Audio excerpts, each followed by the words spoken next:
Kritizátor, a popkulturális gépezet. Vélemények korlátok nélkül. Szeretettel köszöntelek benneteket, a kritikus töri hosszú idő után visszatért egy 12. adásra, és akik itt vannak velem, azok Illis Balázs. Sziasztok! Tirú. Sziasztok! Új emberünk, Sós Áron Árpád. Sziasztok, és örülök, hogy itt lehetek. És jó magam, Gút Ádám. És hát férfiúról szólj nékem Múzsa, ki sokfelé bolygott, s hosszan hányódott. Hát, hogyha nem is szexi múzsák, de majd mi az Odüsszeiát fogjuk megvizsgálni, Christopher Nolan Odüsszeia feldolgozását, ami hát nagy sikerrel fut most a mozikban, és a tőlünk megszokott stílusban, lazasággal és szakértelemmel fogjuk kibeszélni ennek a filmnek a történelmi, mitológiai, irodalmi hitelességét, tartalmát és onnani valóját. De még mielőtt ebbe nekifognánk, azelőtt megkérdezném résztvevőinket, hogy mit gondoltok arról, hogy úgy nagy általánosságban Hollywood, meg úgy az amerikai mainstream filmgyártás, az hogyan viszonyul a mitológiai témákhoz, és itt most kifejezetten ugye mitológiai és nem történelmi témákra gondolok, és először Áron, téged kérdeznélek. Hát én személyes véleményem azt, hogy szerintem Hollywood az így összességében ilyen látványfilmnek használja a mitológiai filmek, ezért ha megnézzük, azért ha az elmúlt 10-20 évet azért Hollywoodban annyit hogy látványpornó meg akció. Tehát ugye a Titánok harca 2 része, ugye, de az még a jobbik ilyen látványpornó, ha megnézzük, még a görög mitológia az még jobb lábakon áll, ugye Percy Jackson vagy ezek, ilyen korrekt, egyszer nézhetős alkotások az egyiptomi mitológiával szemben, gondoljunk csak az istenek csatájára, arra a borzalmas filmre. Ott, Egyiptom istenei, vagy mi volt? Vagy igen, Egyiptom istenek csatája, valami, ez volt a címe, tehát valami borzalmas volt, tehát, hogy alapvetően ez a 2 mitológia van, amit feldolgoz, meg most mondja a viking mitológia, úgy, ahogy az most jön fel. Én alapvetően azt látom, hogy Hollywood annyira nem mélyed bele ezekbe a történeteknek a mondani valójában, hanem inkább az, hogy látvány, minél nagyobb csaták, szörnyek, stb. És akkor egy ilyen látványpornót, akciópornót adjunk a nézőknek. Korábban azért a 40-es, 50-es években azért próbálkoztak szandálos filmekkel, ott azért a speciális effektusok, vagy történet mondani való, a Kirk Douglasék, ezek azért ott egy kicsit jobb volt a helyzet.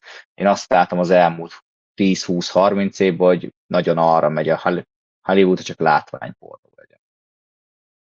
Illis úr? Hát véleményem szerint azért lehet ez egész bármiféle legyen görög, egyiptomi, germán, vagy bármiféle mitológia vonzó a Hollywood számára, mert hogy ezek mind benne vannak a public domainben. Tehát nem kell semmiféle jogdíjat fizetni, nem kell akadékoskodó írókkal, meg alkotókkal egyezkedni, és emiatt, hát kis túlzás azt is mondhatnánk, hogy egy stúdió vagy egy rendező, hogyha egy ilyen témát dolgoz föl, igazából azt csinál, amit akar. És emiatt, ahogy Áron is mondta, hát nem kell különösebben nagy tisztelettel hozzányúlnia az alapanyaghoz, hanem a legtöbb esetben tényleg ilyen látványpornó lesz az egész. Van egy-két pozitívabb példa, például én kiemelném Tarsem Singhnek a Halhatatlanok című filmjét, ami szintén görög mitológiai témát dolgoz föl, viszont ott legalább volt a rendezőnek egy egyedi gondolata, koncepciója ehhez a témához. De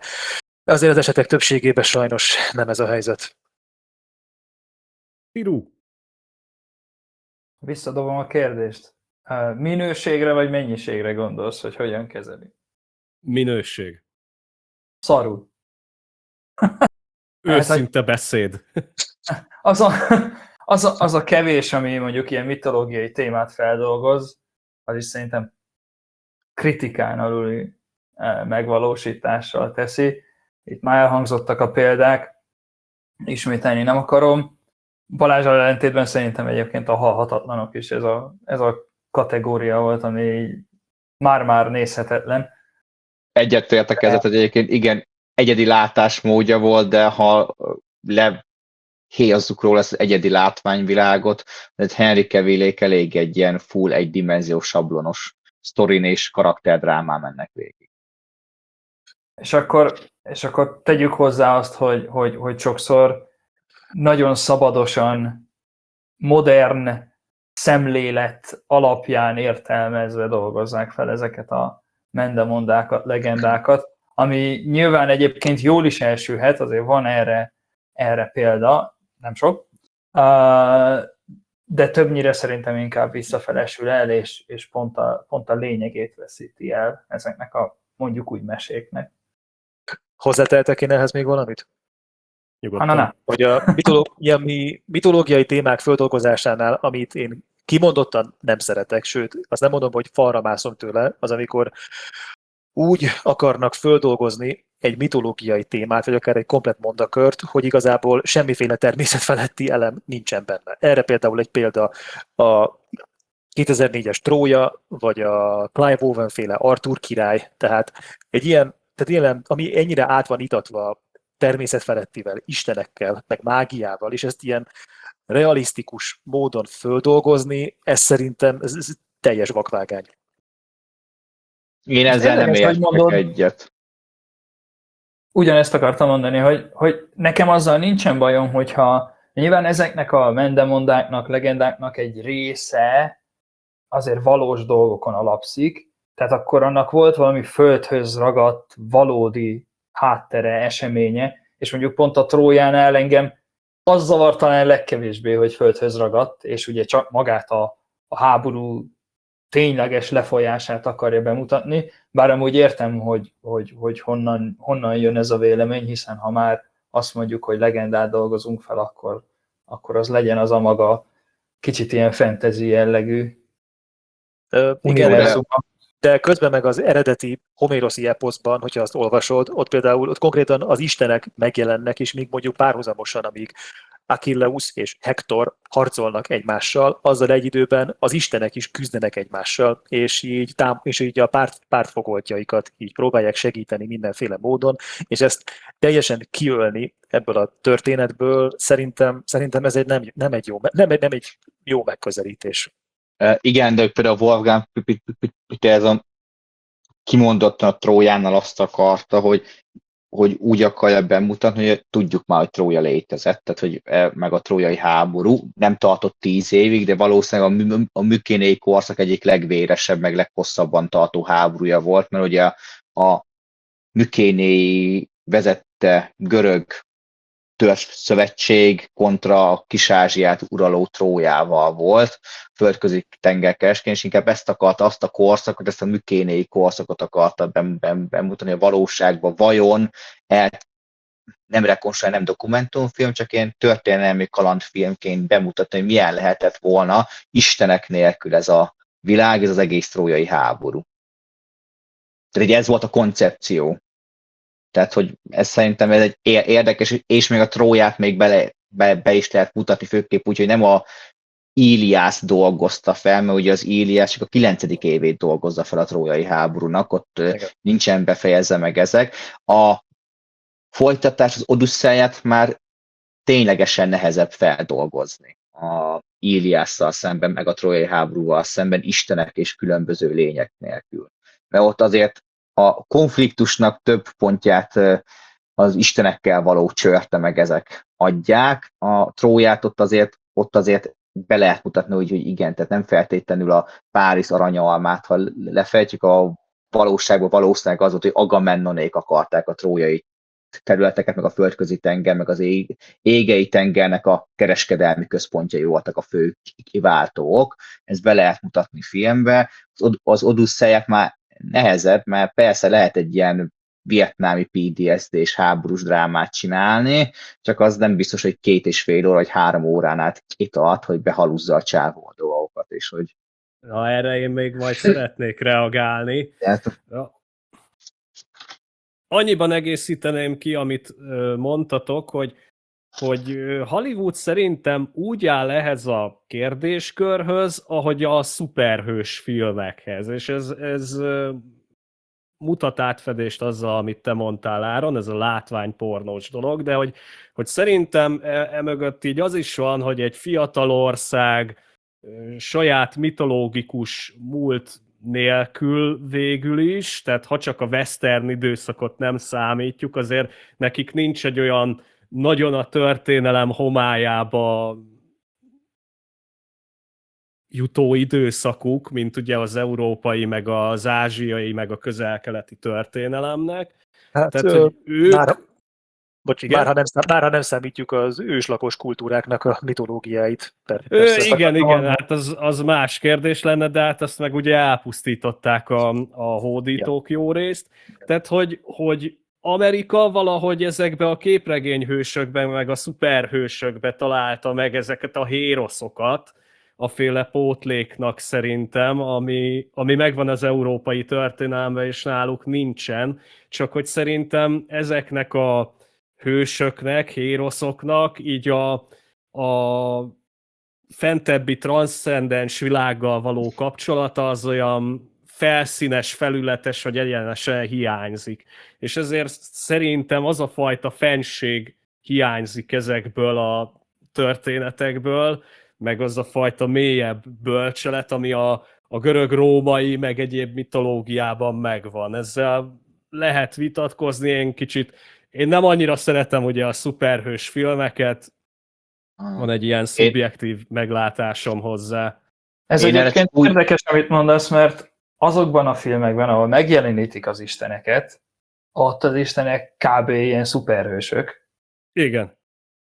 Tehát, hogy ilyen szuper képességekkel rendelkeznek.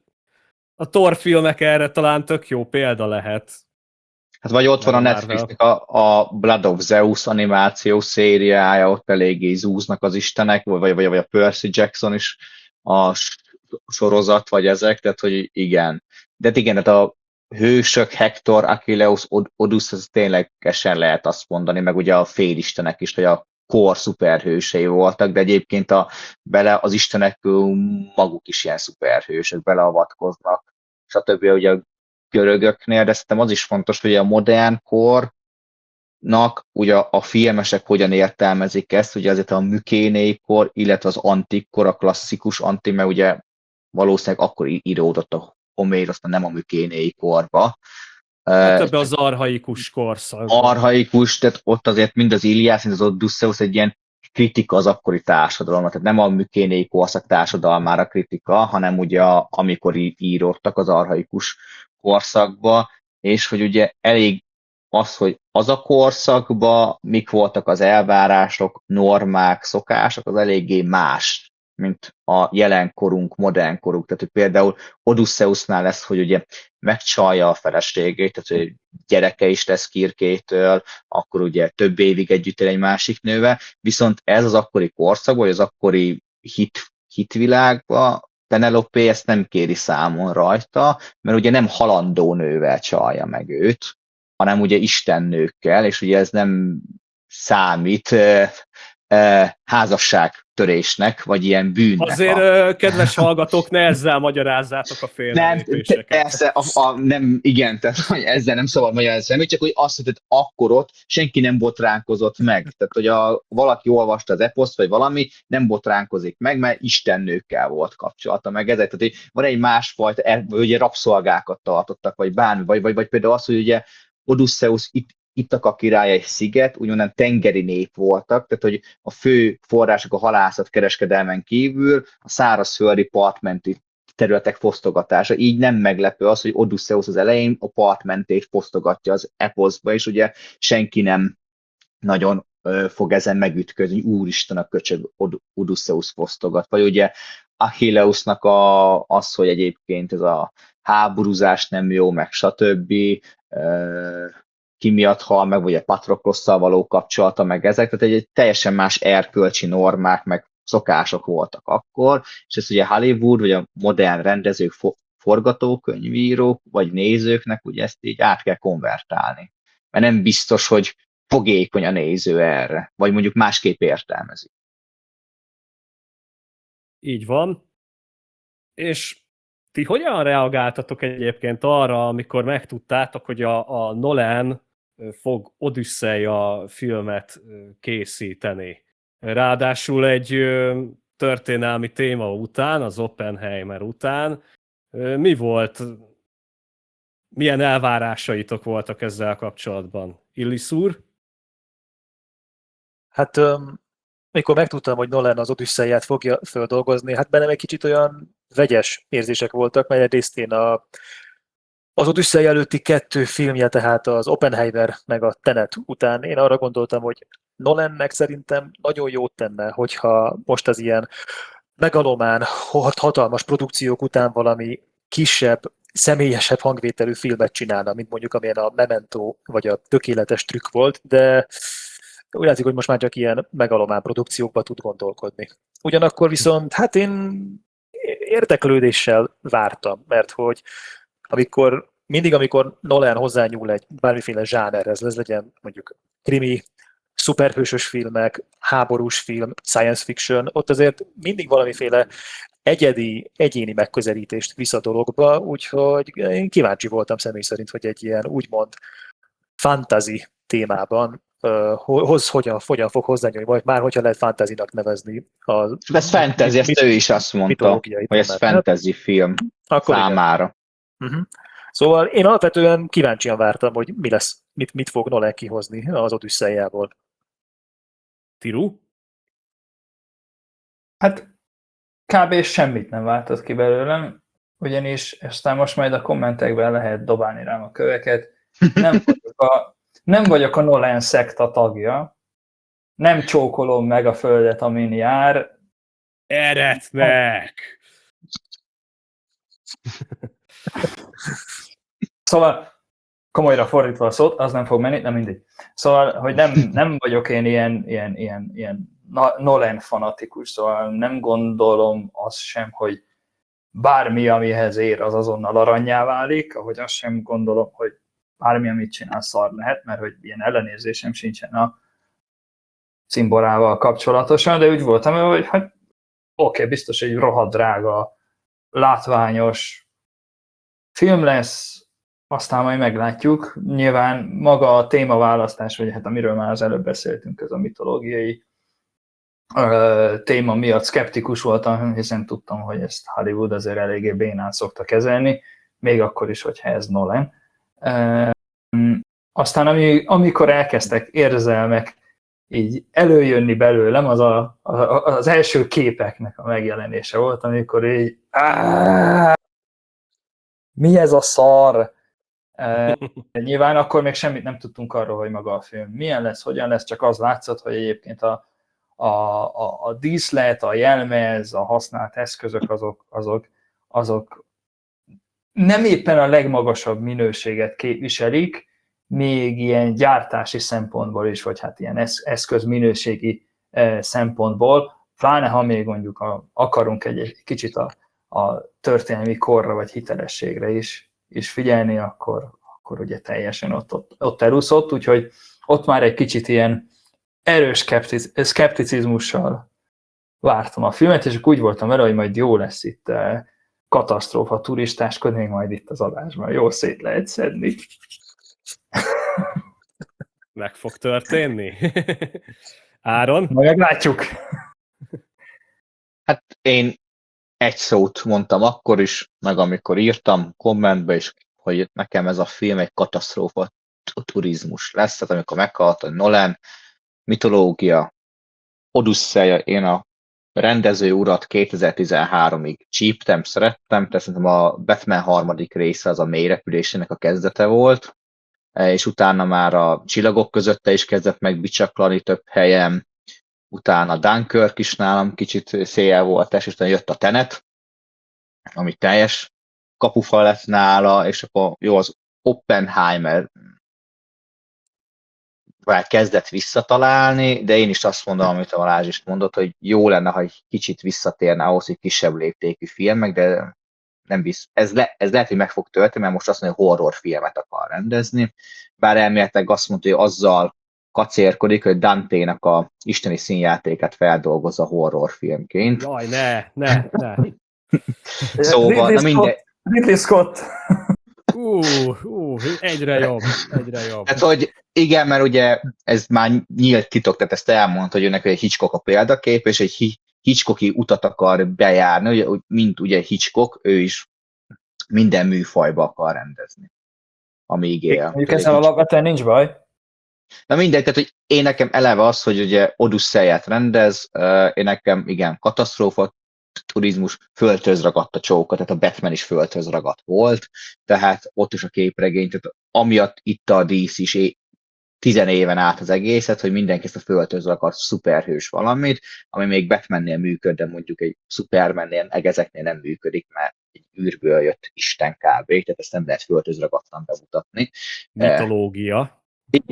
Igen, tehát hogy nem tudom, tehát hogy eleve, tehát hogy Ash-nek volt ilyen Ash-nek azért, hogy a modern átirata lesz, hogy valami Afganisztánba szolgáló katona nem tud hazajönni a családjához, utána ezt cáfolták, hogy tényleg istenek lesznek benne. Tehát fel is húztam a szemöldököt, Ash-nek tényleg azt hittem, hogy az lesz, hogy annyit fogunk nézni, hogy Odysseus a hajón sötétben beszélget a társaival több órán keresztül, meg hogy egyébként beleillik az időcsavarba, mert ugye az Odyssea is ugye több idősíkon játszódik, szóval gondolom ezért is igen, meg időfelbontás. De hát ugye amikor hallottam, hogy ugye lesznek benne istenek, hogy Zendaya, meg ezek, ugye az első forgatókönyv változat, de még Robert Downey Jr. is benne volt, mint Poseidon isten, csak utána ő elment Doomsday-t forgatni, és ezért kivágta őt a forgatókönyvből Nolan. Mondjuk érdekes lett volna, hogy az ő párbeszédje Odysseus-szal. Na mindegy, tehát hogy itt felhúztam a szemöldökömet, hogy ez hogy lesz. Arra is gondoltam, hogy egyébként be lesznek képzelve az istenek, meg a mitológiai lények, hogy begombásznak, vagy valami. Na mindegy, szóval nekem ez így szkeptikus volt, tehát hogy én szerintem Nolanhez nem illik a fantasy, meg a ilyesmi, mert ő neki teljesen más a stílus, és én ezt egy ilyen katasztrófa turizmusnak vár. Főképp, amikor megláttam a castingot, meg ahogy itt mondta Tiru, megjött az előzetes, a jelmezek, meg ezek, hogy atya jó Isten. Én az első felröppent híreknél még azért kicsit optimistább voltam, főleg az Oppenheimer után, mert az szerintem elég jól sikerült. A Tenetnek én sem vagyok abszolút rajongója, szerintem a legrosszabb Nolan film így valaha, de az Oppenheimer az jól sikerült, úgy gondolom, és azt az akkurátusságot vártam volna el előzetesen, mint ami az Oppenheimerben volt, hogy ott azért tényleg odafigyeltek a történelmi tényekre, tárgyi kultúrára, sok részletre ez az atombomba fejlesztéssel kapcsolatban. Majd kijön az első fotó a Matt Damonról, aki farsangra beöltözött római centuriónak, és így fogom a homlokomat, hogy mi ez a borzalom már megint, és engem őszintén szólva már ott elveszített a dolog, és nem azért, mert hogy nem történelmileg hű, mert ugye az eposz se hű, ezt Áron elmondta, hogy azért visszatükröződnek a Homérosz saját korszakának problémái, meg már ő se tudhatott egy csomó mindent a Mykénéi korról. Tehát meg nem is ő írta. Már bocsi. Tehát, hogy ugye valószínűleg... Ez meg ugye vitás kérdés, igen, de hogy kicsit tényleg úgy kell hozzáállni ehhez, mint egy meséhez, vagy egy fantasyhoz, mint egy Gyűrűk urához mondjuk. Na de azért a Gyűrűk ura is kinézett valahogy, tehát azért nem olyanok voltak benne a páncélok, mint egy ilyen 90-es évekbeli fantaziba, mint egy Kevin Sorbo féle Herkulesbe, mint amilyen itt néha, sőt nagyon sok esetben. Tehát a polifóm. igen, meg ilyen gumipáncél, meg minden, de tényleg nézzétek meg, srácok, hogy akár hogyha végig pörgetitek az új Odüsszeiának az előzetesét, hogy ott milyenek a páncélok, fegyverek, kosztüm, stb., és vessétek ezt össze egy Gyűrűk urával. Tehát, hogy annak a kidolgozottsága, hogy ott tényleg kovácsolt kardok voltak, hogy kézzel készült ruhákba öltöztették a tündéket, hogy mennyire aprólékos ötvös munka volt ezeken az ékszereken, meg stb. Hát ez a mostani Odüsszeiába, ez egy ilyen harmad vonalbeli cosplayerek szerintem néha jobbat csinálnak, És meg mint az a ez. durva egyébként, hogy még a hatalomgyűrűjének is bizonyos jelmezi meg ezek köröket, mert ugye az is veta, és azért ott is voltak gondok némely jelmezzel, de ott is vannak olyan dolgok, hogy mondjuk a törpöknek, vagy az embereknek, vagy a orkoknak, vagy valami, az is köröket ver erre a filmre. Pedig Igen. ott is lehet. Igen. Vagy mondjuk a trónok harca. Tehát, hogy Hát vagy a trónok harcában is tényleg ezek mennyivel szebben voltak kidolgozva. Azon az bizonyos első fotón, amit kiadtak a filmre, amiben Odysseus látható, amit is Matt Damon abban a páncélban, azon én személy szerint én annyira nem ütköztem meg, mert valahogy azért számítottam rá, hogy most nem ilyen korhű, bükénéi kori, bronzvértet, meg ilyen, ilyen vaddisznó agyarból készült sisakot fog viselni, mert bár azok is elég menőn néznek ki, de biztos Hát az voltam nagyon benne. menőn néz ki. Szóval, de biztos voltam benne, mivel Hollywoodban úgy gondolkodnak, hogy az ókori Görögországra gondol a néző, akkor valószínűleg a klasszikus görög korra gondol, tehát hopliták, korintoszi sisak, lószörforgó a sisakon, meg nagykerek pajzs. Szóval az sincs. Ez annak is szar. Nem az lényeg, hogy ezen én még annyira nem ütköztem meg. Na, amikor viszont megláttam azokat a forgatási fotókat, amikor egy viking hajóban eveznek, az azért már nekem is sok volt. Vagy nekem a párom. Ott kiégtem. Én nekem a párom jegyezte azt meg, amikor az előzetesét megnéztük, amikor megjelentek az óriások, az emberevő óriások, hogy ezek középkori lovagok lennének. Tehát, hogy mit keres az ókori világban középkori páncélban? Nekem nem is az, hogy középkori páncél. Gányul néz ki, nem szép, nem jó. Tehát, hogy a Gyűrűk ura páncéljai is valahonnan mintázva voltak, hiába kitaláció az a teljes világ, de hogy ott is merítettek ötletet, tényleg, hogy a rohaniak mondjuk viking sisakba voltak, a gondoriak ilyen itáliai páncélokba, stb. Ott megvolt ez a valós inspiráció. Itt meg egy ilyen tényleg a Kevin Sorbo Herkules jutott sokszor eszembe, vagy volt... Volt egy vibe-ja, pont emiatt. Igen, legalább, de hogy volt régen ez a, pont most halt meg nemrég a szegény Sam Neill, de hát az a Merlin film vagy sorozat, hát az se volt egy nagy eresztés ilyen szempontból, az is még jobb volt. Igen, csak hogy mind a Merlin, mind a Kevin Sorbo féle Herkules, meg ugye a Széna, azok nem is akarták magukat komolyan venni, tehát az egy ilyen feel good életérzéssel készül, szórakoztatom a közönséget. Itt meg eléggé full, komolyan van véve az egész. De szelektíven, tehát az a nagy probléma, ezt nem tudom ti, hogy látjátok, hogy a Nolan ugye több helyen lenyilatkozta azt, hogy például mennyire figyelt arra, hogy a zene az autentikus legyen, hogy a Ludwig Göranssonnak is megmondta, hogy csak autentikus hangszerekkel dolgozzon, meg vegye elő ezeket a régi görög hangszereket. És akkor ugyanez az akkurátusság, vagy ugyanez az ilyen hiteles légkör, ez hol marad, amikor kinéznek a szereplők valahogy. Na de álljunk meg egy másodpercet. A zene sem volt hiteles. Majd rakunk be linkben hiteles görög zenét, a ilyen rekonstruáltat, majd a nézők eldöntik, hogy hiteles volt a zene. Nem volt az. A középkoros témára kicsit szeretnék rácsatlakozni, és úgy nézem, akkor itt most elkezdünk rendelni a tárgyi kultúráról.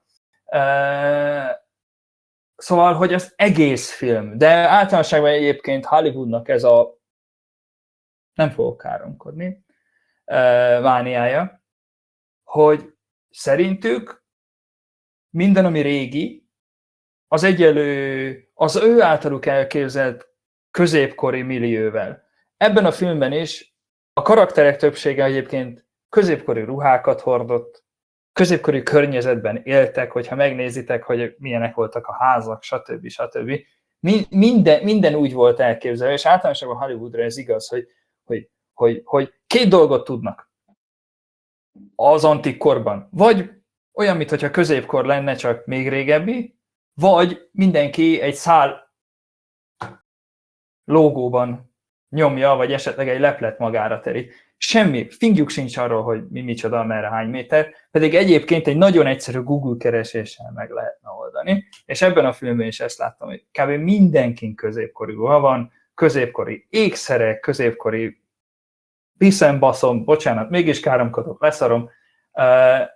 Szóval szerintem ez konkrétan nem arról van szó, hogy így egyszerűbb volt, meg prop recycling, hogy csökkentsék a költségeket, mert a nagy szart, mert azokat az undorító gány okádék dolgokat, amiket akár igen az óriásokra pakoltak, azt is le kell gyártani baromi sok pénzből, biztos fenn van valahol hivatalosan, hogy mi mennyibe került, abból egyébként már valami igényeset is le lehetett volna gyártani, szóval ez egész egyszerűen csak alkotói igénytelenség.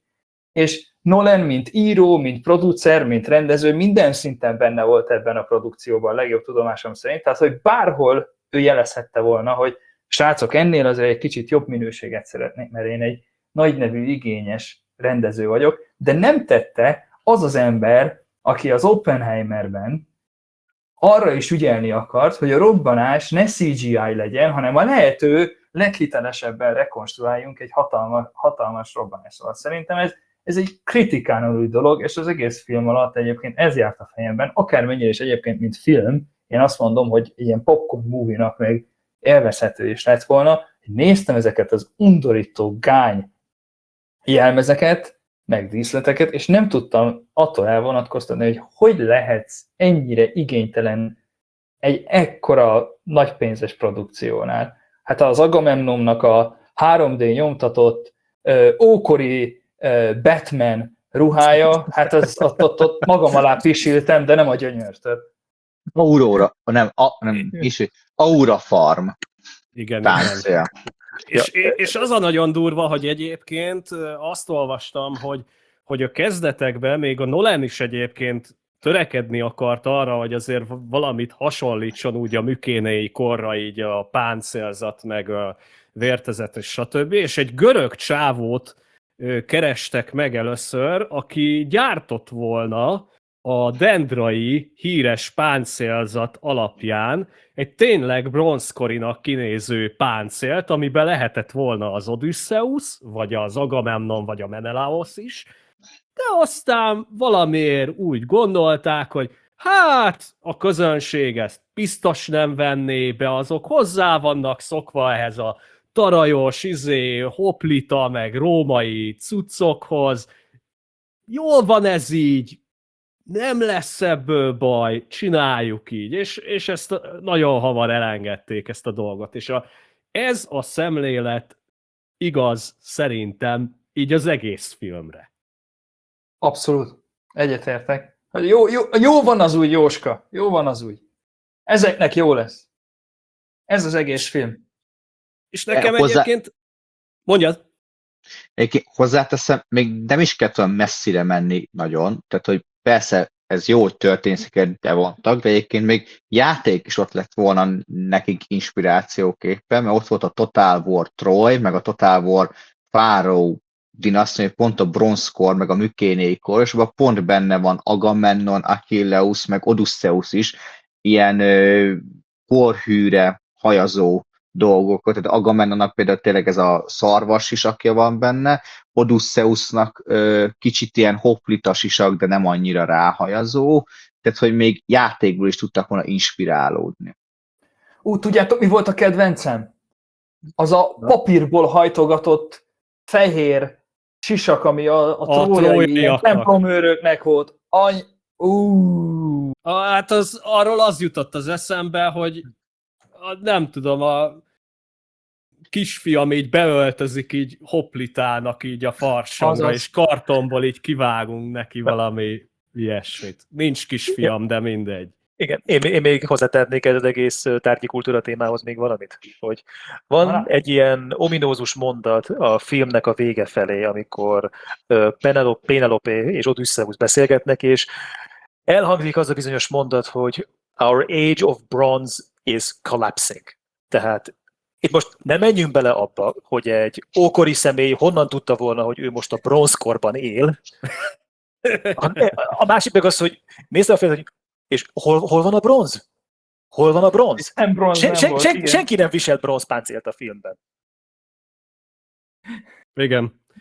Bár Ez egyébként a görögök később a saját korszakukat nevezték vaskorszaknak, szóval ilyen szempontból Na, jó, vannak ilyen korszakolások akkor Jó, is, de értem, mire gondolsz, ez- hogy ez ez- ilyen ez- modern visszavetítés, igen.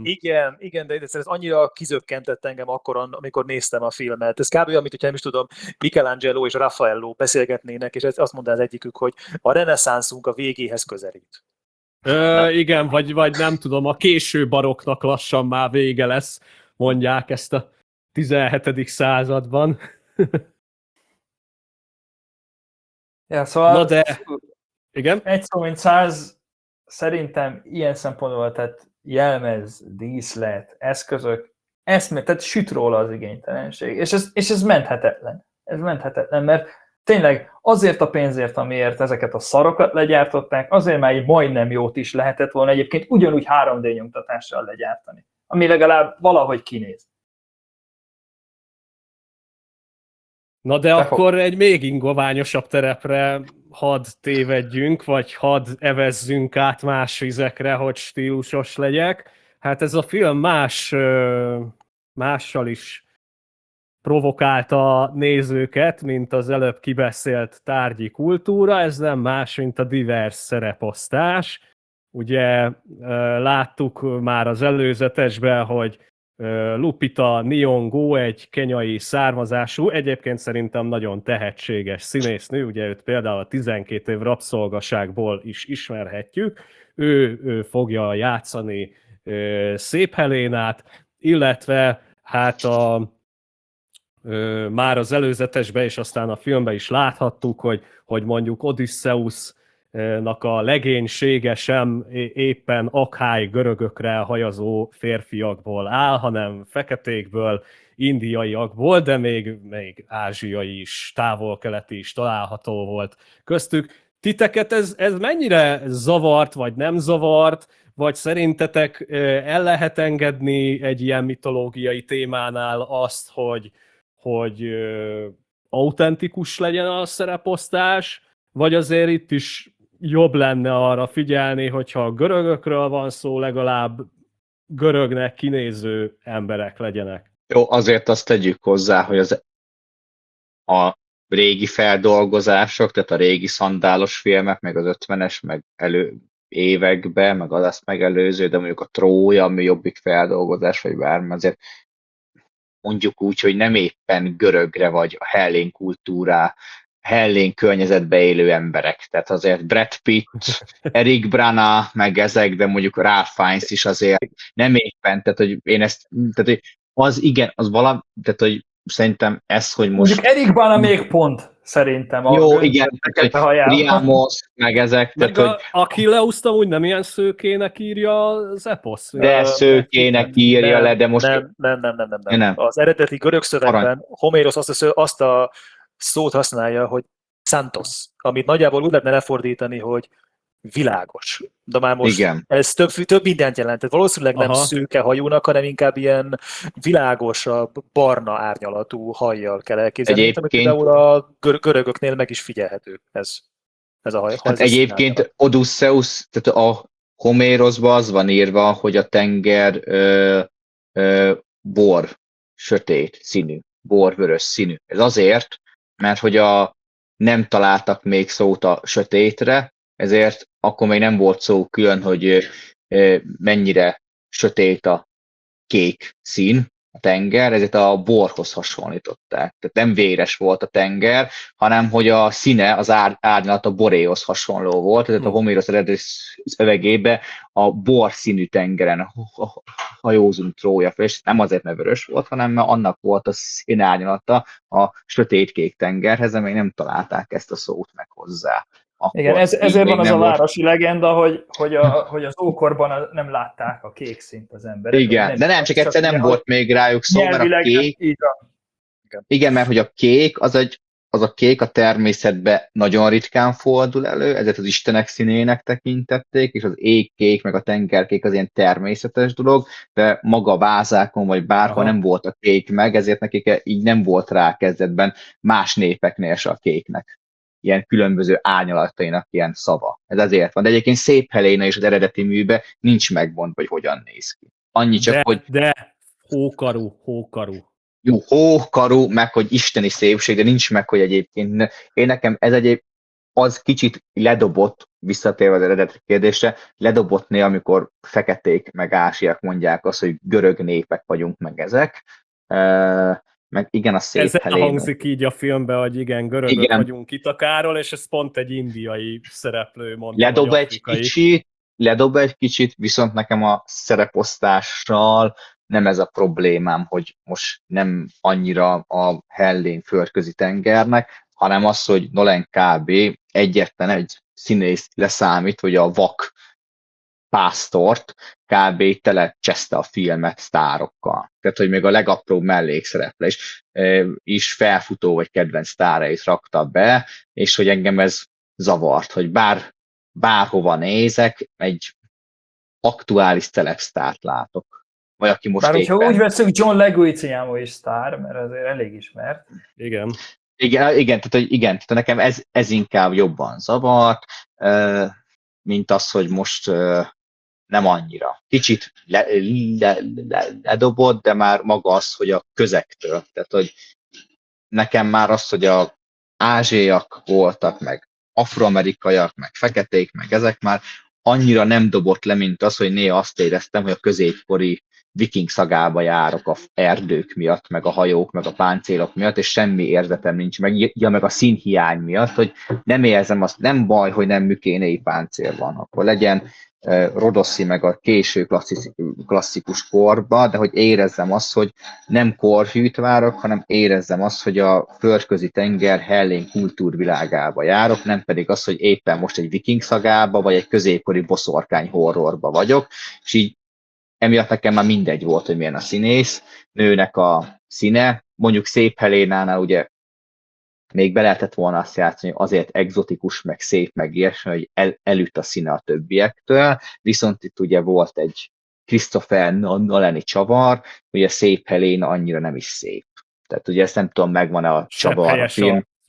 Nem, az utólag kapta a férjétől, az volt a büntetése. Nem, tehát van egy csavar, hogy valójában nem is földön túli szépség, hogy ez egy kamu. Tehát ez a filmben ez egy csavar. A Nolan, a nővére miatt. Mert igen. Nolan azt csinált, mert az eredeti eposzban is az van, hogy Agamemnonnak a felesége, az Szép Helénának a nővére. Tehát a Menelaos... Igen, tehát Menelaos meg Agamemnon ugyanannak a családnak a két lánygyermekét veszik el, csak ugye ez nővér meg húg, és a Szép Helén az a fiatalabbik, és ő tényleg szép. Itt Nolan azt csinálta, hogy ezek ikrek. Tehát a Szép Heléna meg a nővér azok valójában nem korkülönbség, ikrek, így valójában nem is egyedülálló a szépsége, mert Agamemnon felesége is pontosan ugyanúgy néz ki, és ezért játsza ugyanaz a színész. Itt van egy ilyen csavar ezzel, hogy valójában nem is egyedülálló a szépsége. Szóval én Áronnal egyetértenék abban, hogy engem személy szerint a tárgyi kultúra, pontosabban a tárgyi kultúrának a hiánya, vagy a félreértelmezése, az engem sokkal jobban kizökkentett. Most az, hogy színesbőrű színészek is játszanak a filmben, ez engem őszintén szóval egyáltalán nem zavart, már csak azért sem, mert hogy a korábbi adaptációkban sem nagyon fordítottak figyelmet arra, hogy ott is tényleges, autentikus görög színészek szerepelnek. Tehát, hogyha engem kérdeztek, a német Diane Kruger a Trójában semmivel sem volt hitelesebb trójai Helena, mint Lupita Nyong'o Nolan Odüsszeájában. Szóval szerintem nem ezen múlik, hogy a film hogy mennyire úgymond hiteles vagy élvezhető. Én ebben annyiban vitatkoznék, hogy ugye volt Hollywoodnak az a korszaka, amikor mindent is csak fehér protestáns amerikai színészek játszhattak, tehát például a Genghis Khánt is játszotta ugye John Wayne a hódítóba. És hát hála az égnek ez az időszak, ez már véget ért, vagy elhalványulni látszik, vagy például most néztem az arábiai Lawrence-t újra, ott is hát arab karaktert játszott az Alec Guinness, az Obi-Wan Kenobi, aki ugye hát nagyon nem arab, tehát hogy ennek vége. Ja, meg arról ne is beszéljünk, amikor ugye feketére boxoltak embereket, és az volt az afroamerikai. De most meg szerintem kezdünk átesni a lónak a túloldalára is ezzel, hogy tényleg amikor kimondja, hogy akháj görög vagyok Itakáról, és látok egy teljesen egy afrikai vagy indiai embert, és ez szerintem azért olyan, ezt le is írtam a kritikával, mint hogyha csinálnánk egy filmet a Shaka Zuluról, és a Zulu harcosokat ilyen Erling Haaland kinézetű ilyen norvégok játszanák.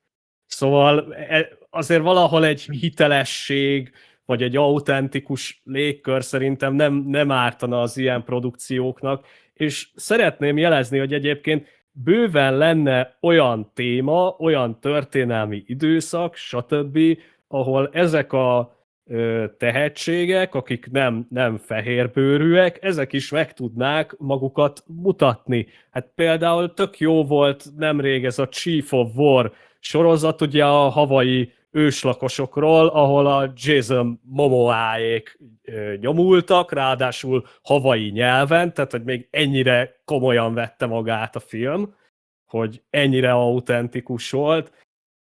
Persze lehet mondani azt, hogy ez mitológia, meg stb., de én például a Peter Jackson-t is jobban díjazom, mint az új Amazon-féle Gyűrűk urát, hogy ő még azért tartotta magát ahhoz, hogy a tündék azok fehérbőrű emberek, meg ez a mitológia, ez egy ilyen európai típusú közegben játszódik, ebben szerintem semmi rossz indulat nincs, meg lehet ennek csinálni a tökéletes ellenpólusát afrikaiakkal, lásd, fekete párduc, tehát hogy erre van lehetőség, nem tudom. Mondjuk véleményem most szerint... lesz egy... Szóval...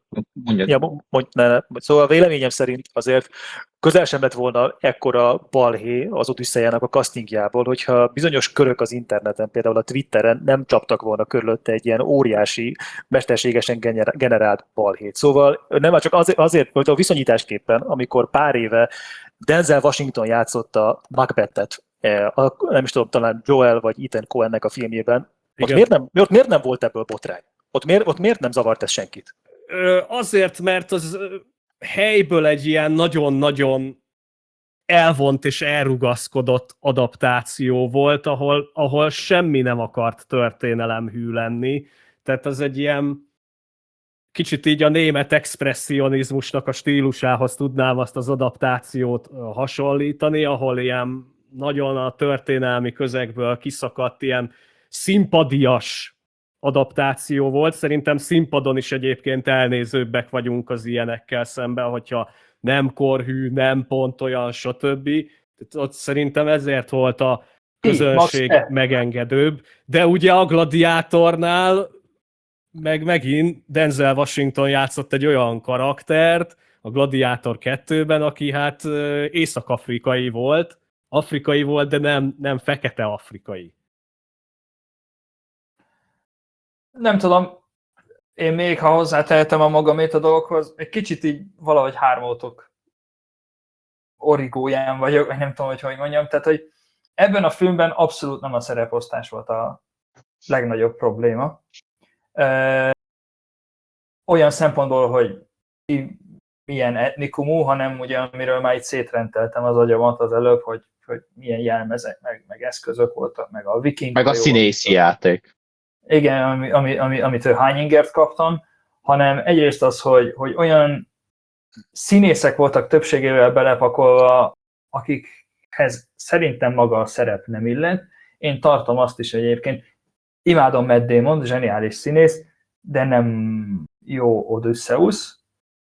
Viszont aki már, nem tudom, 10 akárhány adás óta nézi a kritikust, és azt tudja, hogy nekem vesszőparipám ez a hitelesség ilyen formában, és azért én igényelném, hogyha feldolgozunk egy ilyen témakört, akkor a színészekre nagyságrendileg ilyen a szerep, és ezt oda-vissza is mondom, tehát amit Ádám mondott, hogy akkor Dzsingisz Kánt is játsza legalább egy, nem tudom, egy közép-ázsiai, tehát hogyha még nem is született mongol, de valaki, aki legalább úgy néz ki. Azért itt is igényeltem volna, hogy azért a szereplők nagy része, nyilván akkoriban is elképzelhető volt, hogy valahonnan oda tévedt egy más etnikumú, de legalább akkor a szereplők nagy része nézzen ki mediterránnek, és most ha nem sikerül minden szerepre görög felmenőkkel görög felmenőkkel rendelkező színészt találni, ám legyen, de akkor vannak, nem tudom, spanyolok, olaszok, mint ugye John Leguizamo, aki talán a legközelebb volt az egész témakörhöz. Nem, bocsánat, utána néztem, volt egyetlen görög faszi az egészben, az, aki nem görögöt játszott, nem tudom, ott volt kifosztottak egy falut, és ott kikérdeztek egy ilyen idősebb csávot, és ott görögül beszéltek vele. Tehát görögül beszélt, de a karakter nem görög volt a sztori szerint, szóval ez megint egy ilyen teljes képzavar számomra. Ennek direkt utána néztem, hogy ez miért kellett így bele, soha nem fogom megérteni. Szóval ennek oltárán áldozni azért, hogy bele tudjunk rakni ilyen sztárt, meg olyan sztárt, biztos vagyok benne, hogy lehet azért olyan embert találni, aki legalább fizimiskában nagyjából hasonlít. Én például tökre el tudtam volna képzelni, nem tudom, akár Hugh Jackman-t is, mint Odysseus, mert legalább sötét nem tudom, a szőrzete mindenhol, meg talán egy kicsit úgy jobban elhiszem róla, hogy háborús veterán, mint Matt Damon egyébként. Nagyon komolyan edzett, tehát hogy félreértés ne essék. Sőt, amit viszont pozitívumként itt a szereposztásnál ki akarok emelni, hogy azért Zendayát valahogy megmagyarázta Nolan így a film vége felé, hogy az kb. Úgy jött le, legalábbis én úgy értelmeztem, hogy ez volt az üzenet, hogy az Zendaya nem ténylegesen Pallas Athéné, hanem így jelenik meg neki a trójai papnő, a kivégzett papnőnek a képében, ami azt mondom, hogy úgy fine. De hát nem azzal... Igen, csak most... Azzal meg itt jön le pontosan, nem érdekel, hogy Zendaya... Az a baj, hogy Zendaya játsza az Athénét, az a probléma, hogy teljesen feleslegesen. Tehát, hogy simán be lehetett volna arra castingolni egy kisebb nevet is, mert amennyit szerepelt, meg amennyi volt a szerepe, arra egy Zendayát ellőni felesleges. Tehát, hogy azt egy kisebb nevű, ott van például Quentin Tarantino, azért ő például elég jól tud választani még kisebb nevű színészeket, akik később, mondjuk, ha most megnézzük, ha volt egyszer egy Amerikát, abból az összes, akik ilyen mellékszereplők voltak, vagy cameo szereplők, 4-5 fiatalabb színész, azok most a top sztárok Hollywoodba, feltörekvő top sztárok. Tehát teljesen feleslegesen van egy Zendaya becastingol arra, hogy így néz. Teljesen felesleges. Ugyanúgy teljesen felesleges az, hogy becastingolok egy Tom Hollandet, mert szerencsétlen küzdött a szereppel, mert az a baj Nolannel, hogy Nolan nem a karakterhez választ színészt, hanem elsőleg kiválasztja a filméhez a sztárjait, a színészeit, és utána rájuk írja a szerepet, meg hozzájuk adja a karaktert. Tehát nem az van, hogy megírom a forgatókönyvet Nolannél, meg a karaktereket, és akkor ahhoz keresek színészt, hanem ő eleve eldöntötte, már az Oppenheimernél eldöntötte, hogyha készít filmet, akkor a Matt Damont akarja főszereplőnek, mert ő imádott vele dolgozni az Oppenheimernél, és ott jelentett, hogy a következő filmjének a főszereplője Matt Damon lesz, mert vele szeretne forgatni egy filmet. És innentől kezdve tök mindegy volt, hogy illik-e rá szerep vagy nem, Matt Damon lesz Odysseus. Ugyanígy Robert Downey Junior-t imádta az Oppenheimerbe, vele akart újra dolgozni. A Zendayát imádja meg a Tom Holland, vele akar dolgozni. És szerintem ez káros. Ez a filmnek a minőségére megy, hogy ő elsőnek a színésztávot választja ki, és utána alakítgatja úgy a dolgokat, hogy akkor rájuk húzza. Vagy ugyanezt, tehát hogy most nem azért a Charlize Theront ellőni Calypso-ra, csak azért, hogy homelessként legyen 2 jelte, vagy 3 jelte, abból is nézzen, teljesen felesleges volt. Tehát, hogy elpazarolt rengeteg sztárt a semmire. Apró korrekció Áronhoz, Tarantino volt egyszer egy Hollywoodot rendezte. Volt egyszer egy Amerika, a Sergio Leone. Ja, igen, na, bocsi, igen, volt egyszer egy Hollywood, igen. Ja. Volt egyszer egy Hollywoodban volt az, hogy igen, tehát hogy most az Austin Butler meg ezek most hol van, tehát ott kezdte a karrierjét egy Manson idiótaként. Igen. Hogyha már így a főszereplők kinézetére, meg a hitelességére térünk vissza, aki, bár szerintem lesz majd szó egy későbbi kérdésben a karakterek jelleméről, aki nekem Odysseus karakterén, ment az Odysseus ábrázolásában nála mai napig a favorit az Sean Bean a Trójából. Tehát azért nem is pedig mondjuk ír színészként ő sem volt kimondottan angol hiteles. Nem, Sean Bean ír. Tudtam, nem? Na mindegy, szóval a lényeg az, hogy igazából ő sem az a tipikus mediterrán fizimiskájú színész, viszont az ő karaktere, az a fajta, nem tudom, humor, az a ravasság, az szerintem az ő ábrázolásában jelent meg inkább. Ez Matt Damonnak az Odysseus-a, ez egy ilyen morózus, lehangolt valaki, tehát az a fajta furfang, ami Odysseusnak ténylegesen az fő ismertető jegye, az úgy nem nagyon mutatkozott meg Matt Damonnál. Kicsit emós volt, de... Közben megnéztem angol színész Sean Bean. Bocsánat, akkor ezúttal is elnézést kérek Írország teljes lakosságától. De játszott többször ír karaktereket, úgyhogy valószínűleg ez lehetett a dologban. Nekem az a bajom egyébként ezzel a szereposztással, hogy túl ezen, amit beszéltünk, hogy nem autentikus, stb., hogy tehát nem csak a bőrszínre nem autentikus ez a szereposztás, hanem mindenkinek, még a fehér, vagy hát az európai szereplőknek is olyan fizimiskája van, hogy nem hiszed el róluk, hogy még életükben nem láttak iPhone-t. És erre szerintem a Robert Pattinson a legjobb példa, akit én nagyon bírok az Eggersnek a világító tornya óta. Tehát ugye volt az a mém, hogy a lányok szobája hogy nézett ki a Twilight után, tele van plakátolva, és a fiúk szobája is ugyanígy nézett ki, csak a világító torony után, hogy minden Robert Pattinson, én is így voltam ezzel, de ebben a filmben egyszerűen a fizimiskája az, ahogyan valószínűleg őt Nolan instruálta, tehát egy ilyen abszolút ilyen, bocsánat, de ilyen modern fuckboy szerepet próbált így ráerőltetni. Ez szerintem ebben a filmben nem működik, és nagyon komolyan kizökkent. Ugye még a nyelv is egy ilyen dolog, ezt is támadták a filmben, hogy ugye modern angol kifejezéseket használnak, mint a daddy, vagy egy jelenetben még azt is mondták amúgy, hogy fuck off. Tehát, hogy tényleg egy ilyen New York-i Let's go. Igen, let's go, tehát egy ilyen New York-i, ilyen szegény negyedbe éreztem magam, egy ilyen rap filmbe, vagy nem tudom.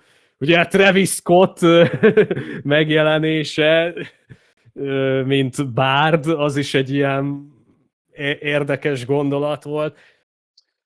A nyelvezethez hozzátehetek én még valamit? Hogy igen. Érdekes módon a magyar változat az jobb ebből a szempontból, mert hogy a fordító, Speyer Dávid, ahol a szöveg engedte, ő hexameterben írta meg a szöveget, és ennek megfelelően kicsit régiesebb, archaikusabb nyelvhasználatot használt az egész film folyamán, és szerintem ritkán mondok ilyet, mert alapvetően nem vagyok szinkronpárti, de itt szerintem nagyon jól működött ez. Hát a feliratban nekem, bár most már egy pár év eltelt, hogy olvastam a művet, de a magyar feliratban néha úgy tűnt volna, mintha egy-egy mondatot egy az egyben kivettek volna. Nem tudom, ezt majd valaki fact-checkeli a kommentelők közül, aztán majd elküldenek oda, de egyszer a feliratban, mintha még azt is felfedezni véltem volna. A felirata, hogy én emlékszem, azt Mészes meg Ádámnak is mondtam, hogy a felirat több esetben nem fette azt, amit angolul mondtak. Tehát, hogy ott is volt eltérés a magyar felirat, meg a angol szinkron között. A magyar szinkron meg teljesen más nyelvezeten ment, mint az eredeti angol. Ez ugye volt kritika, most az eredeti műnek a fordítója, a csaj be is szólt, hogy ugye ő ugye elhatárolódik a filmtől, mert ugye Nolan elméletileg az ő műfordítását használta a forgatókönyvíráshoz, és akkor a csaj elhatárolódott. Igen, és ő most elhatárolódott ettől az egésztől, hogy mondta, hogy ez nem. Tehát, hogy pontosan, hogy daddy, dead, let's go, fuck, meg ezek. Jó, mondjuk ettől függetlenül szerintem egy fordító azért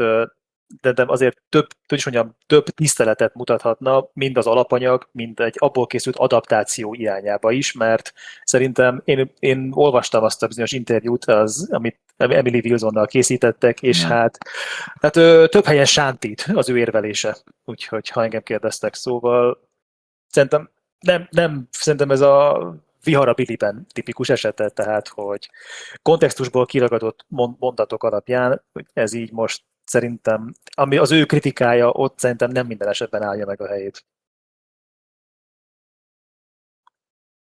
Mit gondolunk a trójai falóról például? Azért mégiscsak egy fontos elem ebbe a filmbe, meg hát a görög mitológiának is egy abszolút ilyen ikonikus ilyen tokenje, vagy egy monumentális alkotása, hogy azt hogy jelenítjük meg. Számtalan eddigi filmes példa volt erre. Nektek itt hogyan tetszett a trójai faló?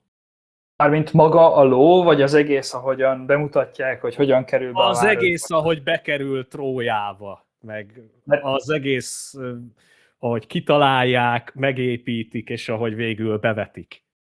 Hát a paci az nekem ilyen papírforma. Tehát, hogy ez egyértelmű volt, hogy itt is ezt a verziót fogják használni, hogy ténylegesen fából csináltak egy lovat, aminek üreges volt a belseje, és akkor azt beviszik a városba, és akkor ők kikommandóznak onnan, hiszen nyilván van egy ilyen iterációja ennek az egésznek, hogy ők voltak az első ilyen special force, ugye, akik behatoltak, és akkor szépen csendben legyaktak embereket, szóval nekem ez így nem volt meglepő, ám bár én örültem volna, hogyha Nolan földhöz ragadtsága egy kicsit itt megjelenik, mert azért van néhány érdekes elmélet, amit fel lehetett volna használni. Az én személyes kedvencem például az, hogy újabban már azt pedzegetik, hogy ugye a faló az nem faló volt, hanem egy hajó, aminek a gúny neve ez volt egyébként, hogy vízi ló a korszakban. Van erről egy tanulmány egyébként, amit nem is olyan rég olvastam, és hogy amúgy ez egy nagyon érdekes koncepció, mármint kutatási szempontból is számomra, meg amúgy a filmben is több poén lett volna, hogy igazából hátrahagynak egy sérült hajót, azzal mondva, hogy srácok, mi feladtuk, ezzel jöttünk, a tiétek, ez a békénk jele, és a hajónak mondjuk úgy a gyomrában rejtőznek, amit ugye ilyen tokenként vagy hát ilyen ilyen győzelmi zsákmányként bevisznek a trójaiak a városba, és akkor leszáll a nap, kijönnek. Az egy olyan földröz ragadtabb megoldás lett volna, amit én amúgy szívesen láttam volna, de nem így lett, amúgy vártam, hogy valóban ló lesz. Az meg, ahogyan megoldották, hogy akkor ott várnak akár, nem tudom, azt hiszem napokig vártak, és akkor bepisítek, bekakiltak, mit tudom én, ugye az egyiküket leszúrták, és akkor befogták a száját, és akkor végül bevitték, leszállt a nap, és amikor kijöttek, mindenki el volt gémberedve. Azt szerintem amúgy az úgy szépen volt megnyitva, az úgy hihető volt, hiszen ha napokig valahogy így vagy, akkor nem biztos, hogy azonnal szuperhősködni fogsz. Szóval maga a jelenet az, ahogyan megvalósították ezt a részt, az nekem tetszett. Kihagyott zicsernek találom, hogy ismét egy fapacit kellett látni. Igen, hogyha már a realisztikus megközelítések szóba kerültek. Én egy olyan elméletet olvastam valahol, hogy Tróját valójában nem egy faluval vették be, már szinte biztos, hogy nem, már ha a valós történelmi tényeket nézzük, hanem egy földrengés pusztította el, és az rombolta le a városnak a falait, így tudtak behatolni a görögök, és mivel kihajóztak volna azelőtt, építettek egy falovat, ami úgymond egy áldozati ajándék volt Poseidonnak, a tengeristenének, aki nem mellesleg a lovak, meg a lótenyésztés istene is a görög mitológiában. Csak akkor, hogyha nyilván, ha ezt a megközelítést választották volna, akkor viszont az egész csel a faluval az nem lett volna benne a filmben, meg akkor nem lett volna Odysseusnak bűntudata emiatt az egész kelvetés miatt. Hogy magának a trójai falónak a kinézete a filmben. Igazából maga az, hogy egy ilyen realisztikus, tényleg mint egy reneszánsz szobor lett volna, az engem annyira nem zavart. Egyetlen dolog volt, ami megütköztem, hogy az a ló miért ágaskodik. Nem lett volna sokkal egyszerűbb egy álló helyzetben lovat megalkotni fából. Miért kell annak a lónak ágaskodnia?